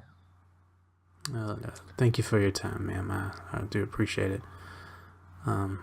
She kind of looks at the badge and says, "Guy and Dean? Who's Guy and Dean?" Suppose we can find that out once I get you situated. Is he the one that did it? I don't know for sure. This could be a stolen ID. Maybe he might have used it to gain access to the power company or something. But she looks at the back of the badge and says, "This is tomorrow, 21:30." What do you mean? She holds it up. Look at the badge. She holds it up to you, and there's a date and an address and a time. And written on it or stamped on it? It's written on it, like in pencil or pen. And it just says 9:30 p.m. tomorrow's date and an address. All right. What's that mean? Means the next step in our case. Look, I don't think I can trust you to stay in the car like you do normally. Can I trust you to stay at the Reverend's place to stay safe? Are you going to get the man that did this? I told you I would. And she just nods. It's not that I don't think you're capable. It's just that my mind can't be diverted in two different directions. I need to make sure I stay focused. You get the man that did this, and I'll do whatever you tell me. All right. Safety first, then. So I'll pile back into the car with her and then head on over to the Reverend's church. Okay. See if I can get her hidden out at Thompson's place. Yeah, you're able to get to the church without incident, and imagine you just kind of briefly explain the highlights. We'll do like a diagonal wipe as I'm like heading out the door of the church. Yeah. Actually, does he have a phone in there? He does. I'm making a phone call. Finally found a phone. I'm already halfway out the door, and I'm like, Reverend, I'm gonna need you to use your phone. And I am gonna call up Lieutenant Colonel Melvin Hartman. Okay. Yeah. Hartman, you got a minute? Or if he answers, let's ask. Ring, ring. Yeah. Yeah, his secretary answers, but she knows to forward you through immediately. And so, Langston. Remember that conversation? Let me ask this actually with time frames and stuff. Is there such thing as bugging phones this decade? I don't know that offhand. Personal knowledge, I don't know. Yeah. I think Langston might know. I think that there would be. It would be a little more difficult to do, though. Okay. It's a lot more direct connection rather than going through the internet or anything. All right. Yeah. Okay. Remember that conversation we had earlier this evening? Or I stop and I look at the daylight and I say, yesterday? I do. Well, I did some follow-up, and I found some things. And I need to know if you are mobile. I can be. Sounds kind of perplexed. I'm thinking he's with the OSS and he's a person that I can trust. So if that thing's going to be safe with anybody, it might be safe with him. So, if you can stop by my place, maybe meet me there. He just kind of is silent for a minute and says, I can do that. And you may want to bring some protection just in case. Well, I always carry my piece. All right, good. See you there in maybe an hour, 30 minutes, an hour, maybe. I can do that. All right. So I'll hang up and then I'll head back across town to my house or my apartment. Okay. I'll wait for him out front. Yep, and he pulls up right on time, as is his way, and comes up and shakes your hand and says, "What's this about?" All right. So, the munitions plant. And, all right, them coordinates that you found, looks like it was a place where this meteor had landed. Okay? Crashed down, big flash, Right. lots of hubbub. Some folks went and collected what was left. Let's say it was a little rock. That's all that remained. Okay, let's say that. So take a walk with me. So we'll head inside, and I'm trying to be careful. I kind of walk around the corners and stuff, because I'm just kind of checking things as we go. You know how you have the scenes where there's motion as you're kind of walking and you're talking and stuff like that and everything. Yeah, he's looking at you kind of concerned. Are you okay? Most definitely I'm not. I went to the munitions plant, found out what they were hiding there. Down beneath, they had some kind of a science works. They were doing research there. And is that what messed up your face? No, that was the police. We can get to that later. But went down in the basement, gained access. Don't worry about it. It's all hush hush. But in any case, they had these. I kind of give them the description of the place, the layout of it. Found this pile of ashes, greasy ashes. I didn't know what it was. I took a sample, and you might want to have your science boys run tests on it. And I kind of hand it over to him. He takes it and kind of looks at it, holds it up to the sun. It's so I get up to our apartment, ran across an FBI agent too in the course of looking into this, and he was a different sort. I think he was willing to help when I was looking for this girl. I think the ashes is Dr. William Adams. And I go into the apartment. I don't know if there's any of the ashes of this FBI agent left. Yep, they're all still there. And that there, it's FBI Special Agent Ellison, who I had a run in earlier. He kind of looks at you and looks down at the pile. Well, what happened to him, and why is he in your apartment? He was here to warn me of something, said that he saw it, and that he needed help. Now, when I went into that place, into that science, to that laboratory, they had a rock there. I think it was the meteor. And I've heard them talking about how this thing collects heat, it collects radiation, and it generates its own warmth, but it never seems to stop generating that warmth. Look, Melvin, I took it. I need you to find out what it is, because there was a Russian scientist named Boris. I can't remember his last name, but a Russian? Yes, I told you they were Ruskies right here.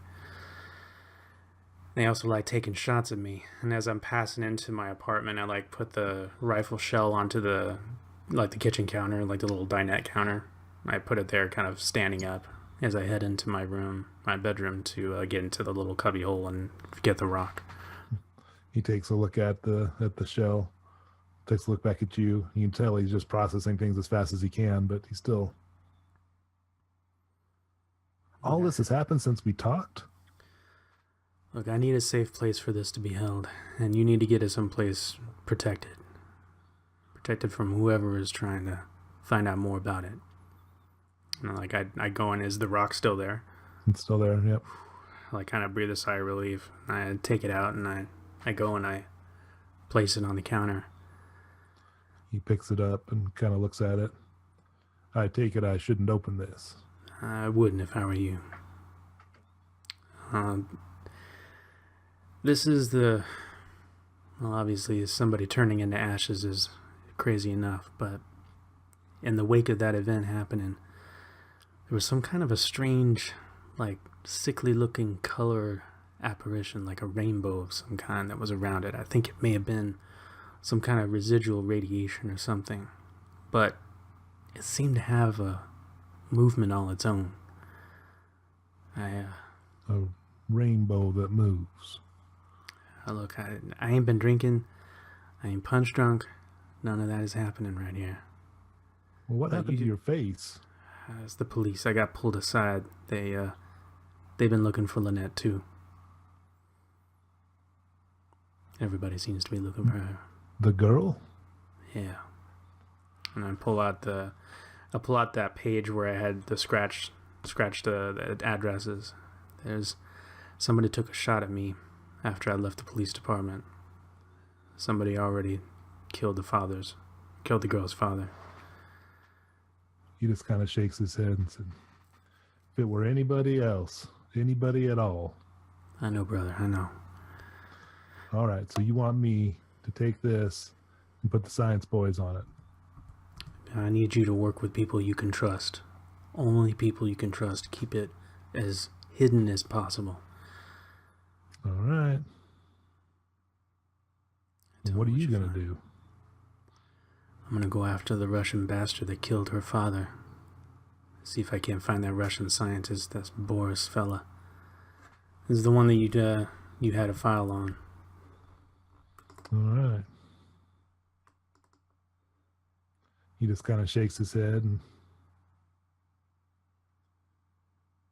Tarnation, lad, you are a lot of fun. He just kind of chuckles. I think like maybe for a second I actually smile a little bit. I don't know what any of this is all about, but there's nobody I'd rather have on it. So, scientists I can trust, looking at the rock. You got it. So I'll actually walk him out just to kind of make sure and check out those ashes too. And like as we're kind of like nearing the front door leading out of the tenement, leading out of the package of ketchup, I suddenly find out I'm in mustard. So we walk out close to the front door, and I put a hand on his shoulder and I stop and I said, there's something that got to do with electricity. The agent, he was here barely alive when I got here to my apartment, and he was using, a freight open cable from the power from the plug, and I don't know if it's something about electricity that stops it or halts the progression. I don't know. I'm not sure, but maybe something to mention to your science folks. All right, we can run some juice through it, see what it does. All right, just be careful. Thanks, man. I appreciate it. Kind of taps you on the shoulder and says, you owe me a better explanation once this is over. Yeah. I'm going to owe you a lot, I'm sure. And he just kind of shakes his head, goes out to his car. So, like, I'll watch him pull away. And I kind of, like, stay in the shadow of the doorway to the apartment or the apartment building, just to kind of watch him go. And just kind of, like, making sure that, somebody's not out there following him or something, or that I notice, I guess. Yeah, you don't see anything untoward. Okay. Although it does occur to you that you're acting like a paranoid person. With good reason. This is the third person who's told me, myself and two other people have told me about this flying rainbow thing, and I've seen it with my own eyes. Mm. And I've seen somebody turn to ashes. Lynette has seen it. I've seen the ashes themselves, so it's not like none of this is... right there next to your bed. Yeah, no. I'm not going to be sitting there on my bed talking to the ashy Mr. Agent Ellison. That's not going to be happening. Now that you have some time, Agent. Yeah, exactly.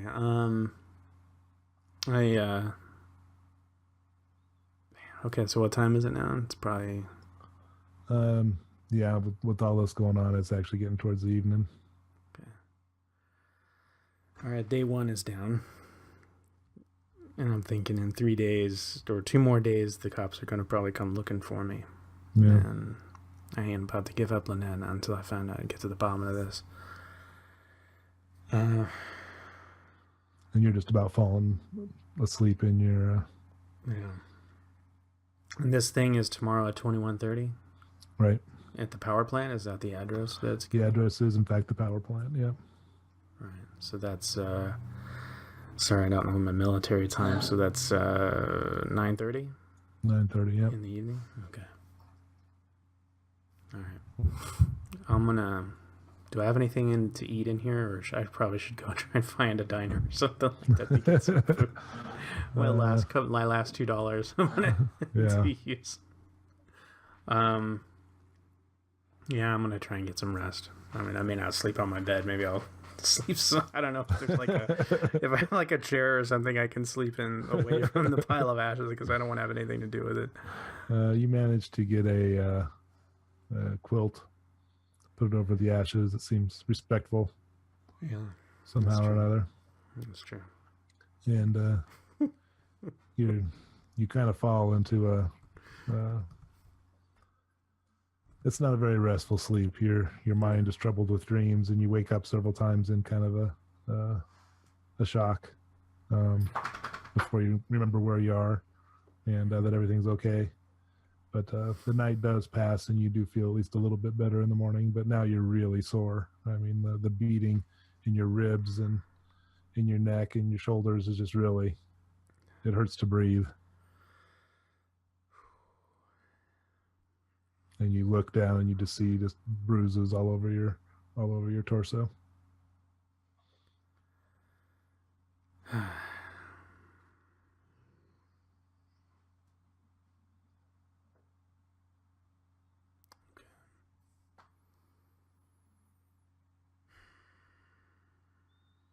there's a knock on your door. No. I pull out my gun and I start shooting. That's it, I'm done. Be excessive? Yeah, well, I mean, the gun's probably like right next to me, so... That's true, yeah. Who is it? Message from the Colonel? Slip it under the door. Oh, okay. You're Langston, right? Yeah. He said I can only give it to Langston. All right, I'll go to the door. And he kind of takes it. I pull it. I'm like kind of put my foot to base at the door. Like hopefully that'll do something, and then I open it a crack. All right, let's have it. You see a young gun's private. like right behind the door, like just like ready to go off.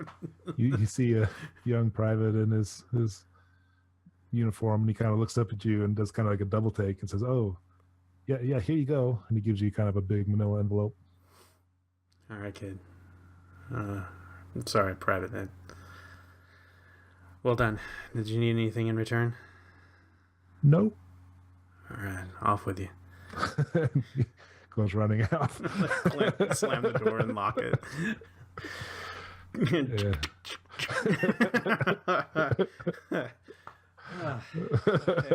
Okay. So I take the folder and you open it up and you see several scientific reports written out in handwriting. It looks like it's very unofficial. It looks like they were told. It looks like scientists working in a rush. Yeah.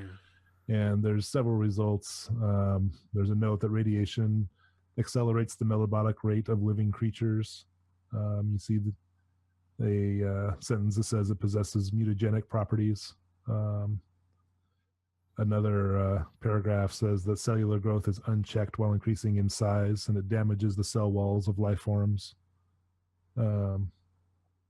You see a line that says hampers organisms' ability to process sunlight, could be detrimental in later stages, and then prolonged exposure results in death. And then you see a handwritten note that said the sample just rotted away as if consumed from within, and it was unable to withstand any change in conditions, even simple exposure to sunlight. And then another report. I pause for a second. I look over at the mouse hole. You hear that, mice? Aren't you glad I got you out of there? The mice do not answer. Yeah. Flashes to the mice and they're all... No, their mutagenic properties isn't... Mutant mouse. Yeah. There's reports that say that it generates significant amount of heat, seems to sublimate and accelerate when exposed to air, extremely malleable. No gas is released if it's heated. which I found very odd. It's subluminous. It glows in the dark. It demonstrates unusual sensitivity to electrical pulses. And then there was a special request test column that has to do with electricity. And it says, possible strong sustained pulse could accelerate its internal reactions to the point of exploding. And it says, bright light appears to cause the atoms of the rock to move away. And it says it's radioactive, and it's generating more heat than conventional radioactive decay can explain. No explanation. Spectroscopic analysis can't identify the composition. It has magnetic properties. And then there's a note at the bottom with a red box around it that says, if this were added to any fissile material, it would magnify the explosion by a power of 3. Then there's a little note handwritten from the colonel on there. And it just says, this is bad, son.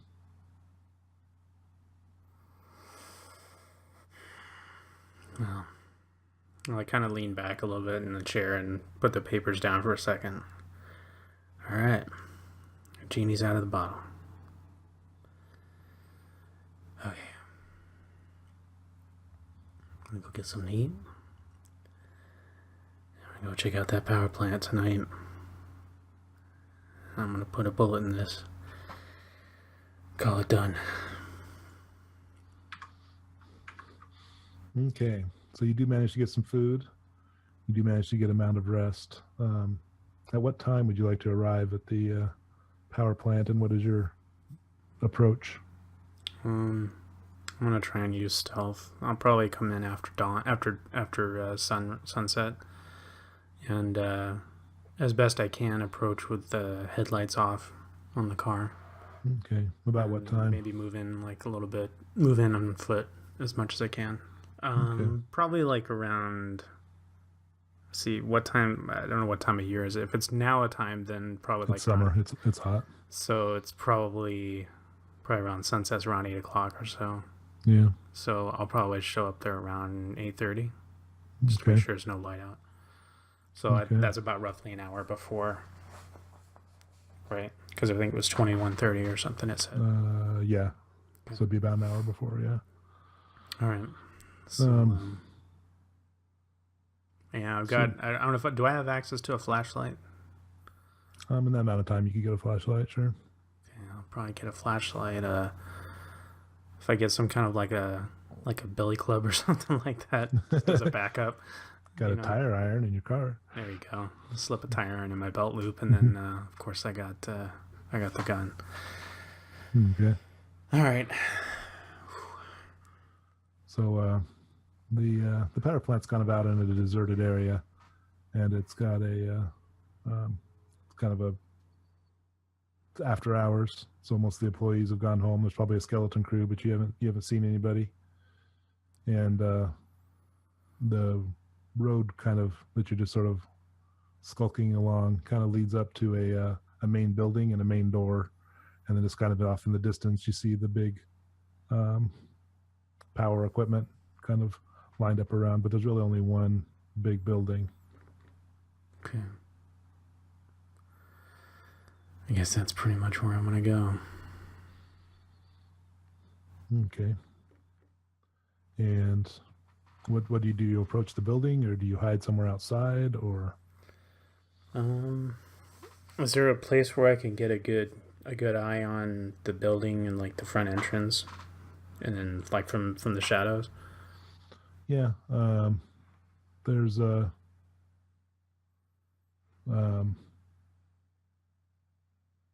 some just equipment kind of out and around. There's like a bulldozer that's inactive, and a scoop shovel and some other stuff, so you could potentially hide behind that equipment, and that would give you a good view of the door and the road up.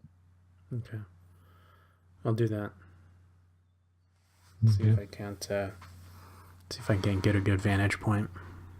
Okay. And nothing much happens for pretty close to an hour. About 21:20, about 10 minutes before 9:30, you see a car kind of pull up, and it's driving really slow, also has its headlights off, and it comes to a stop kind of at the far side of the building, and it just sort of sits there for a minute. You can kind of see a silhouetted figure inside. I shoot him. No, I'm just kidding. No, sorry. Reaction. And the car door opens, and a very nervous looking Boris steps out. And he kind of glances around like he's looking around. Doesn't see anyone. And he moves around to the back of the car, and he opens up the trunk. And he takes out this big metallic case. And you can kind of see on the edge that there's 3 cylinders inside. And he looks very, very nervous. And you should be looking nervous, you Rusky. He fast walks up to the door and pulls out a set of keys and opens the door, unlocks it, and disappears inside. All right. And it's about 9:20 or so, you said? Mm-hmm. Okay. I'll wait like another minute just to see if anybody else shows up. Okay. The next minute, no one does, no. All right. First stop is the car. Let's see if I can't sneak my way up to the car and then sneak my way up to the door. Maybe see if I can skulk around to find another vantage point to try and get in besides that front door. I'm doubting it because of the keys. He needed keys to get in, so... Yeah. Okay, you sneak up to the car, and you don't notice anything else interesting in there. And you get up to the door, and just kind of looking through the crack of the door. It doesn't look like it's locked. Doesn't look like he locked it behind him. Yeah, you glance around again to the outside. Nothing seems to have changed.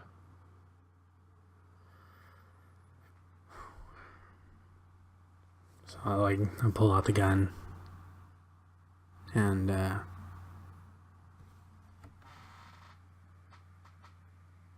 open the door just to crack to kind of see inside. And it's a little dark in there. From what you can see, it actually looks fairly familiar from your time in the military when you were doing engineering stuff. Definitely a power station. You see all kinds of familiar equipment and such around. That's about as much as you can see in the dark and through the cracked door. All right. I'll see if I can make my way inside. Okay. Could you roll a stealth check, please? I knew it was coming. I was like, don't ask me to roll anything. Don't ask me to roll anything, you jerk. And I'm afraid your roll is going to be at a -2 for all of your problems that you have. Let's see, do I have any? Whoops. Drawing something. Spin. Packing heat. I have a packing heat. What does that do? No, never mind. Spin this card an extra die on any fighting challenge. Never mind. Can I fight with a stealth? And no. All right. Probably not. Probably not. Okay, let's do it. Come on, 6. The 1/6 of the night. Yes! Oh man. Oh my gosh. Does that that doesn't explode, right? You don't re-roll it. No. Ah, dang. Okay. That'd be fun though. That'd be fabulous. So that's still a 4 though. That is, but that's enough for a hold. You stay hard-boiled and ready. Okay. And wow. So you don't gain another problem, so that's good. The one time I get a 6. Thank you. All right. Yeah, so I'll kind of skulk my way in and close the door behind me, try and put it back where it was. At least. I guess it was closed all the way. It just wasn't locked. Right. And you successfully sneak your way through the power plant. I mean, you're sore, you're tired, right. More than a little distressed, and but you hold it together. Your military bearing and Your desire to do what's right is holds it together for you. And you hear a conversation up ahead. And you hear someone say, "Oh, we thank you, comrade, for your service to the Soviet Union. We hope that this is the start of a very profitable association."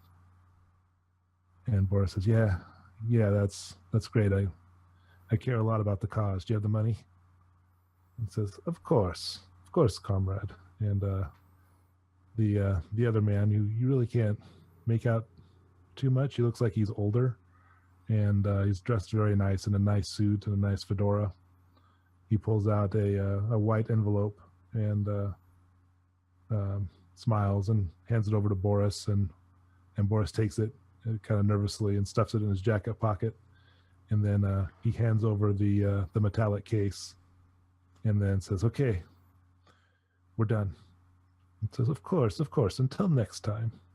And after that, Boris starts to scurry off back towards your direction, and the other man turns and starts walking away in the other direction. Going in the shadows.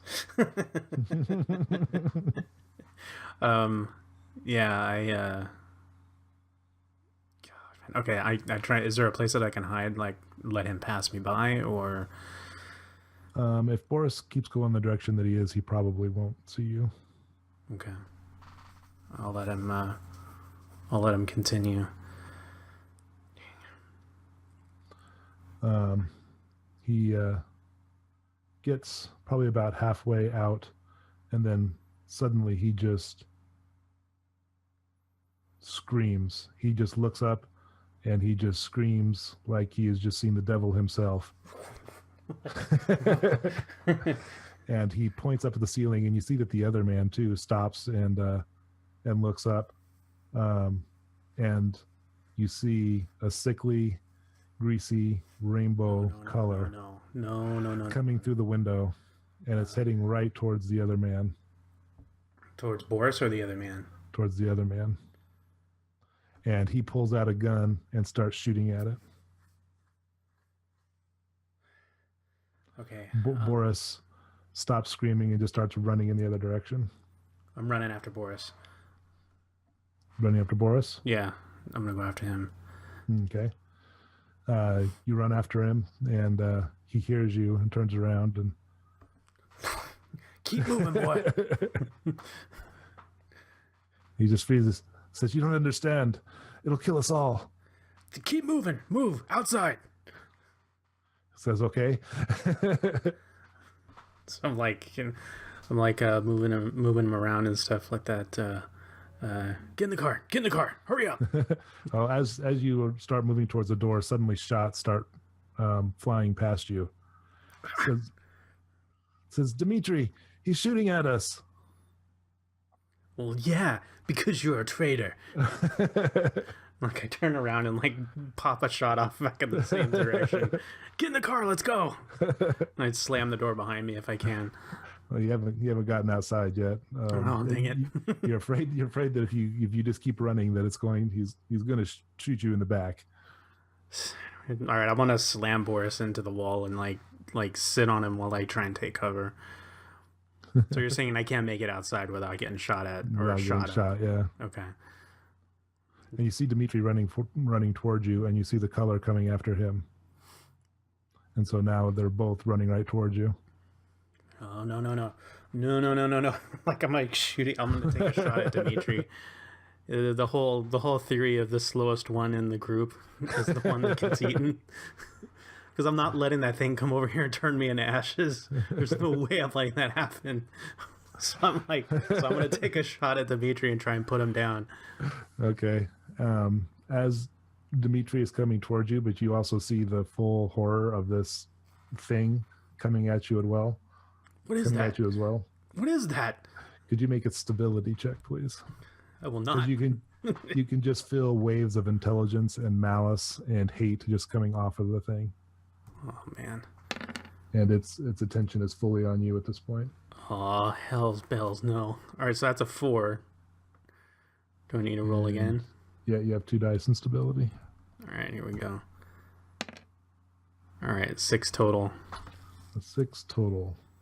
So, yeah, you keep it together. And, what is that thing? How do we stop it? What is it? Speak up, you traitor! Yeah, and at this point, Dimitri is shooting at you. You're shooting at Dimitri. The color is coming for you both. And Boris just says, it's going to kill us. Electricity, light. I pull out my flashlight and I shine the flashlight up at this thing and Dimitri. Like, trying to like shine the light at it or something like that to ward it off.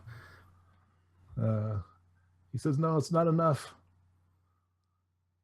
Okay, I know mechanical stuff. I've been repairing at the astronomy all this time. How do I switch this place on? Is there some like a master switch or something that I can? There's a control panel not too far away you could get to. All right, get up, Boris. Shove him forward. Hurry up! He's gonna probably pop some pills in you too. Let's go. Like shooting my gun, trying to like ward this thing off. Okay, you get to the control panel, and you're exchanging lead with Boris. Could you give me a fighting check, please? Oh, I'm gonna use the packing heat card. All right. Let's see. Spin this card for an extra die on any fighting check. All right. Well, let's see if I need it. So I've got 2 in fighting. Sure. So let's see what happens. Oh, that's a 5. Do I need the second one? A 5 is enough for a hold. You need a 10 for an advance. Oh my gosh. Here we go. It's an 8.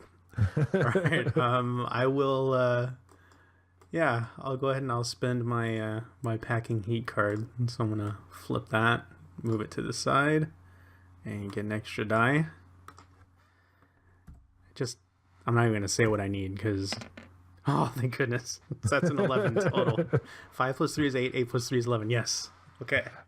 All right. Your military training just comes right back to you, and you just drill him full of lead. You hit him twice in the chest and once in the forehead, and he drops to the ground. Commie! Boris is like, we don't have time for this, and the color is almost upon you. Hurry up, come on! Like moving and stuff, trying to get to the main switch.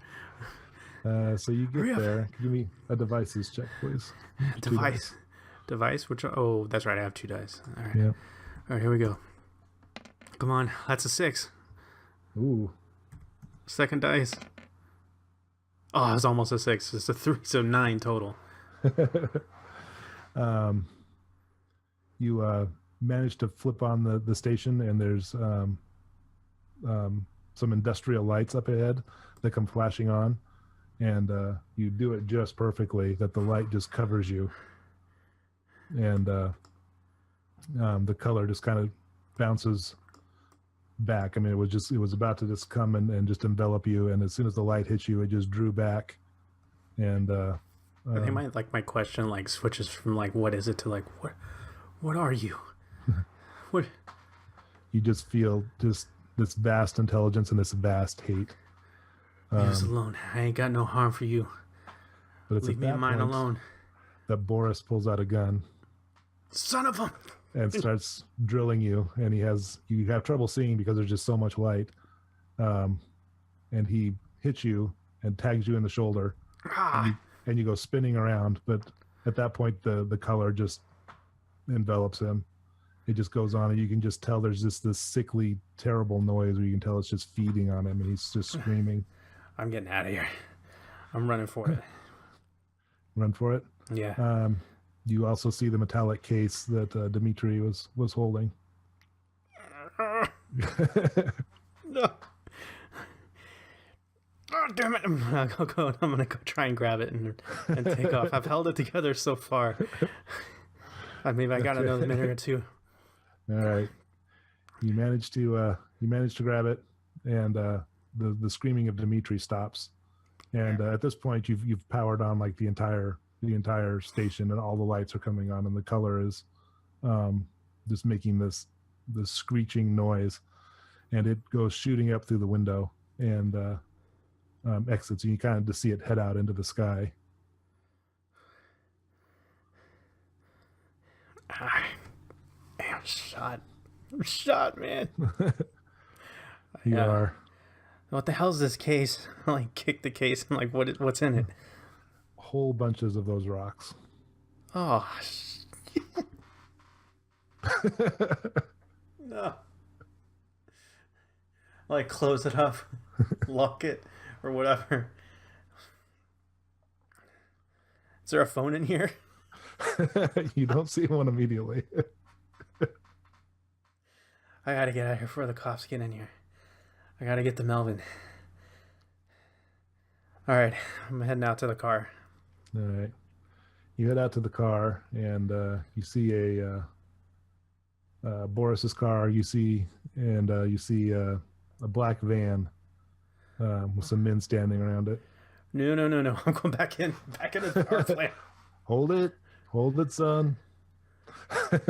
A man in a black suit and black glasses comes up and says, we're associates of your friend. What friend? Agent Ellison. You got any ID? Of course I do. Be calm. And he reaches into his pocket and he flashes a FBI ID. And he pulls out something else, and he pulls out a yellow notebook that you remember that Agent Ellison had on his person. He says, we know what happened to David. We know you weren't involved. But he wrote some pretty nice things about you here. That you're a patriot. And that you're trying to do what's right. And you're looking for a girl. Is that right? Yeah, I'm about halfway there. The other half's behind me. A couple of dead Ruskies. Okay. We know about the Ruskies, and we know it was all their fault. It wasn't you, right? You can tell he's very concerned about you and trying to talk you down.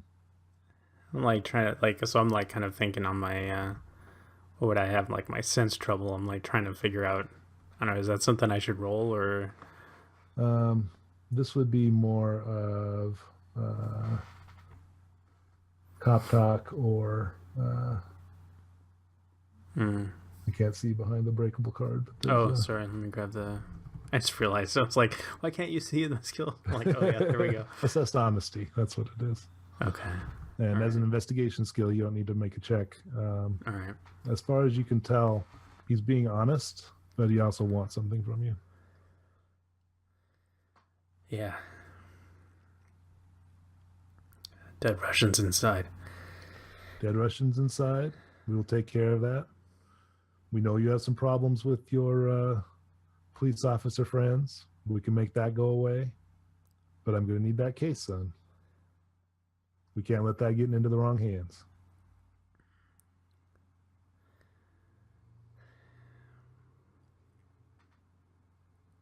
Ain't going to turn it into a weapon, are you? We're going to make sure that it goes someplace where it can't do anybody any harm. There's something after it. Something that ain't natural. It's okay. Like what do you all know about what's been going on under that munitions plant? We know that there was something very strange that was found, and that it's dangerous. And it's happened before. What? So you just saw the thing shoot off into the sky? Y'all saw it too? Saw it too, and it's what it does. It comes down, it feeds, it grows, and then it leaves. And there's not a lot that we can do about it now, but it's gone. I ain't crazy then. You're not crazy, but you are holding a case full of its babies. I like drop the case. I'm like, what? He waves. I like step back away from for it. For somebody to come over, and a man with big lead-lined gloves comes over and picks it up, and kind of nods and says, "Yeah, that's what I'd do too." Yo, gotta give me a phone. I gotta get to a place where there's a phone. It's okay. A buddy of mine, he's got one. It's okay. We'll take care of it. You don't even know who I'm talking about. No, but we'll take care of it. We gotta get to him. We gotta make sure he's safe. Tell us who it is. Just tell us what you need, and we'll take care of it. I'm like, like blood's like pouring over my hand. Right, and he's motioning for a medic to come over, and says, "Just." And they bring over kind of a stretcher, and it's just like, lay down and tell us your whole story.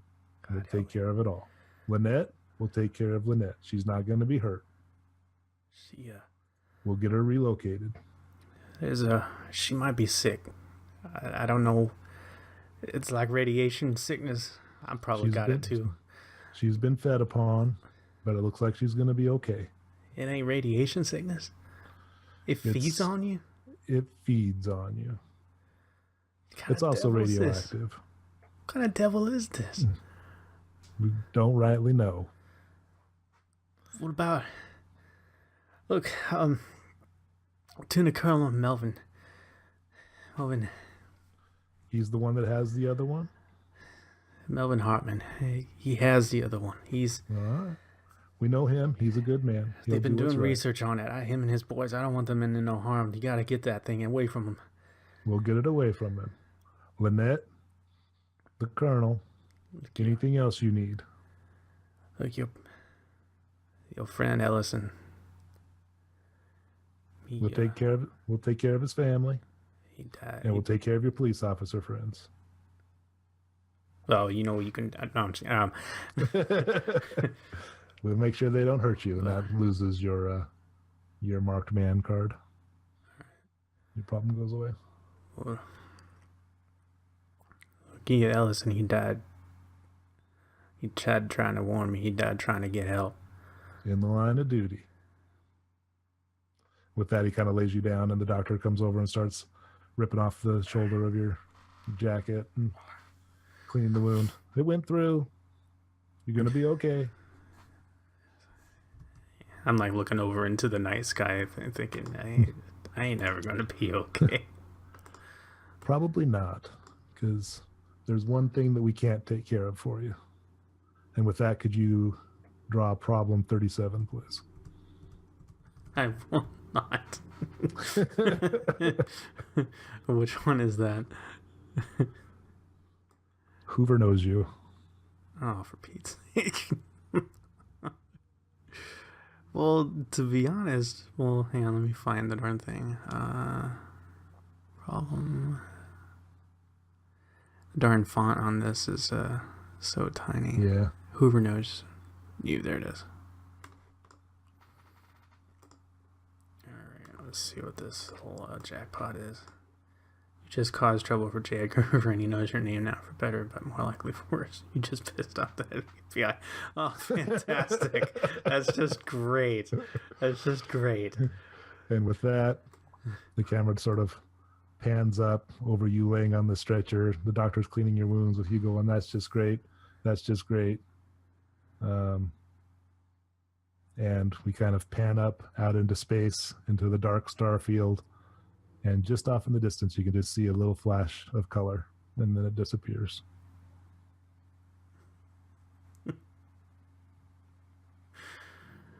And that concludes our adventure. Oh my gosh. Any last words or thoughts from Langston? You hear him getting carted off like, y'all hired color people for the FBI. Because I think he held his steel, through that. I mean, obviously he's shaken up and everything, but I think he came through it pretty strong, sane. Right? He's still relatively sane. Yeah. He had the opportunity not to be sane. You had some good rolls at the right time. Oh my gosh, dude. The beginning of these evening 2s, 3s. We go back to the where is it? The roll 20, I think. But yeah, 2s, 3s, 1s, 4s, 3s, 3s, yeah. But I think for Langston, he would probably want to be a part of like hunting down whatever this is. You know, I think I kind of get a feeling that he would want to be. Yeah, there's not a lot of quit in him. Yeah, especially after Maurice, and just, yeah, I think he's like, you know, the FBI agent died in his apartment. Right. For some reason, he decided to come and visit him, of all people. And I don't know. I think that would be kind of like what he would try and do. Yeah, I think that's true. Wow. So that's pretty good, man. That's fun. Good. Yeah. That was fun. It was well worth the wait. I'm sorry to the fans that have been watching and waiting for the conclusion, but we finally got there. We finally made good on it. Life got in the way for a while, but got her done. Tends to do that like a color out of space. It just saps your strength. It does. But did not get the assassin. No, that's right. Oh, that's right. Oh, yeah. Then that's definitely what he would do next, is try and track down the assassin. I think so too. Yeah. You're probably like there's probably like a stinger at the end of the credits, you know, like where he's climbing out of the ambulance or wherever, where he's getting stitched up, and he goes over to where they're packing away Boris and Dimitri, and he's like, no. Yeah. I need to check him first. And then like it closes, and then the scene closes or whatever. Yeah. yeah. That's a good reminder. Well, great. You know what, Brent? I mean, fantastic job. You know, it's not often that I get to actually play in a game, and I've you as well. Super. Well, thanks. I've been super blessed to like, you know, be able to be in a game with you, and then now to be game mastered by you. Yeah. So pretty awesome stuff, man. As Cthulhu Confidential, proof positive that a one-on-one RPG can be a lot of fun. Yeah. And in fact, in the interim between these sessions, like up until this conclusion, I actually had the opportunity where I had a D&D night with some friends, and we were planning to get together, but again, life got in the way, and only one of them was able to make it. But before this game, and this is credit to your skill and credit to the writing of the game to kind of prove that one-on-ones can work. Before this game, I would have said, yeah, we're done. I'm just going to go, you know, watch reruns or something. But I said, you know what? Hold on a sec. If you're willing to meet up with me, I think we can make a go of it. And it ended up being a fantastic night of role-playing. That's fantastic. You know what I mean? So it's really cool. It's changed my mind about this stuff 100%. So yeah, I'm really stoked to have been able to play this game. I definitely look forward to like another opportunity. I want to try out Reflections with you. I think that would be a lot of fun. I think that would be a good little one-shot. We want to do that for the summer one-shots, maybe. Yeah, that'd be fantastic. And that's real easy to play. I mean, this requires a bit of prep, but that really doesn't. We could do that just anytime we can get together. I love it. Yeah, that's going to go in the game book. All right. Well, folks, thanks so much for sticking with it. We really appreciate it. Thanks so much again, Brent, for putting the game together and making this such a fantastic experience. I had a huge amount of fun. Any pleasure. But yeah, if you guys want to know more about what InnRoads is about, just check the show notes. We've got InnRoadsMinistries.com. Find out more about us. You can join us in the tavern. It's our Facebook group at facebook.com/Game Store Profits. And we'll hopefully hear more from Brent as a game master. He's definitely been in a couple of our games, and I definitely have fun with that. Sad to see our Numenera game go on hiatus, but hopefully after the summer we'll see that spin back up again. Absolutely. But yeah, I've got you on the hook for Shin Warring States. So all right. Later this year we're gonna bring that to the table. So I bought the book, so I better play it. Yeah, that's right. Gotta have an excuse for why you bought the book. I bought it to play it. That's why. Yeah. All right, everybody. Well, thanks for joining us. As always, get out there, make some friends, go get your own table, and play some games. We'll talk to you all very soon.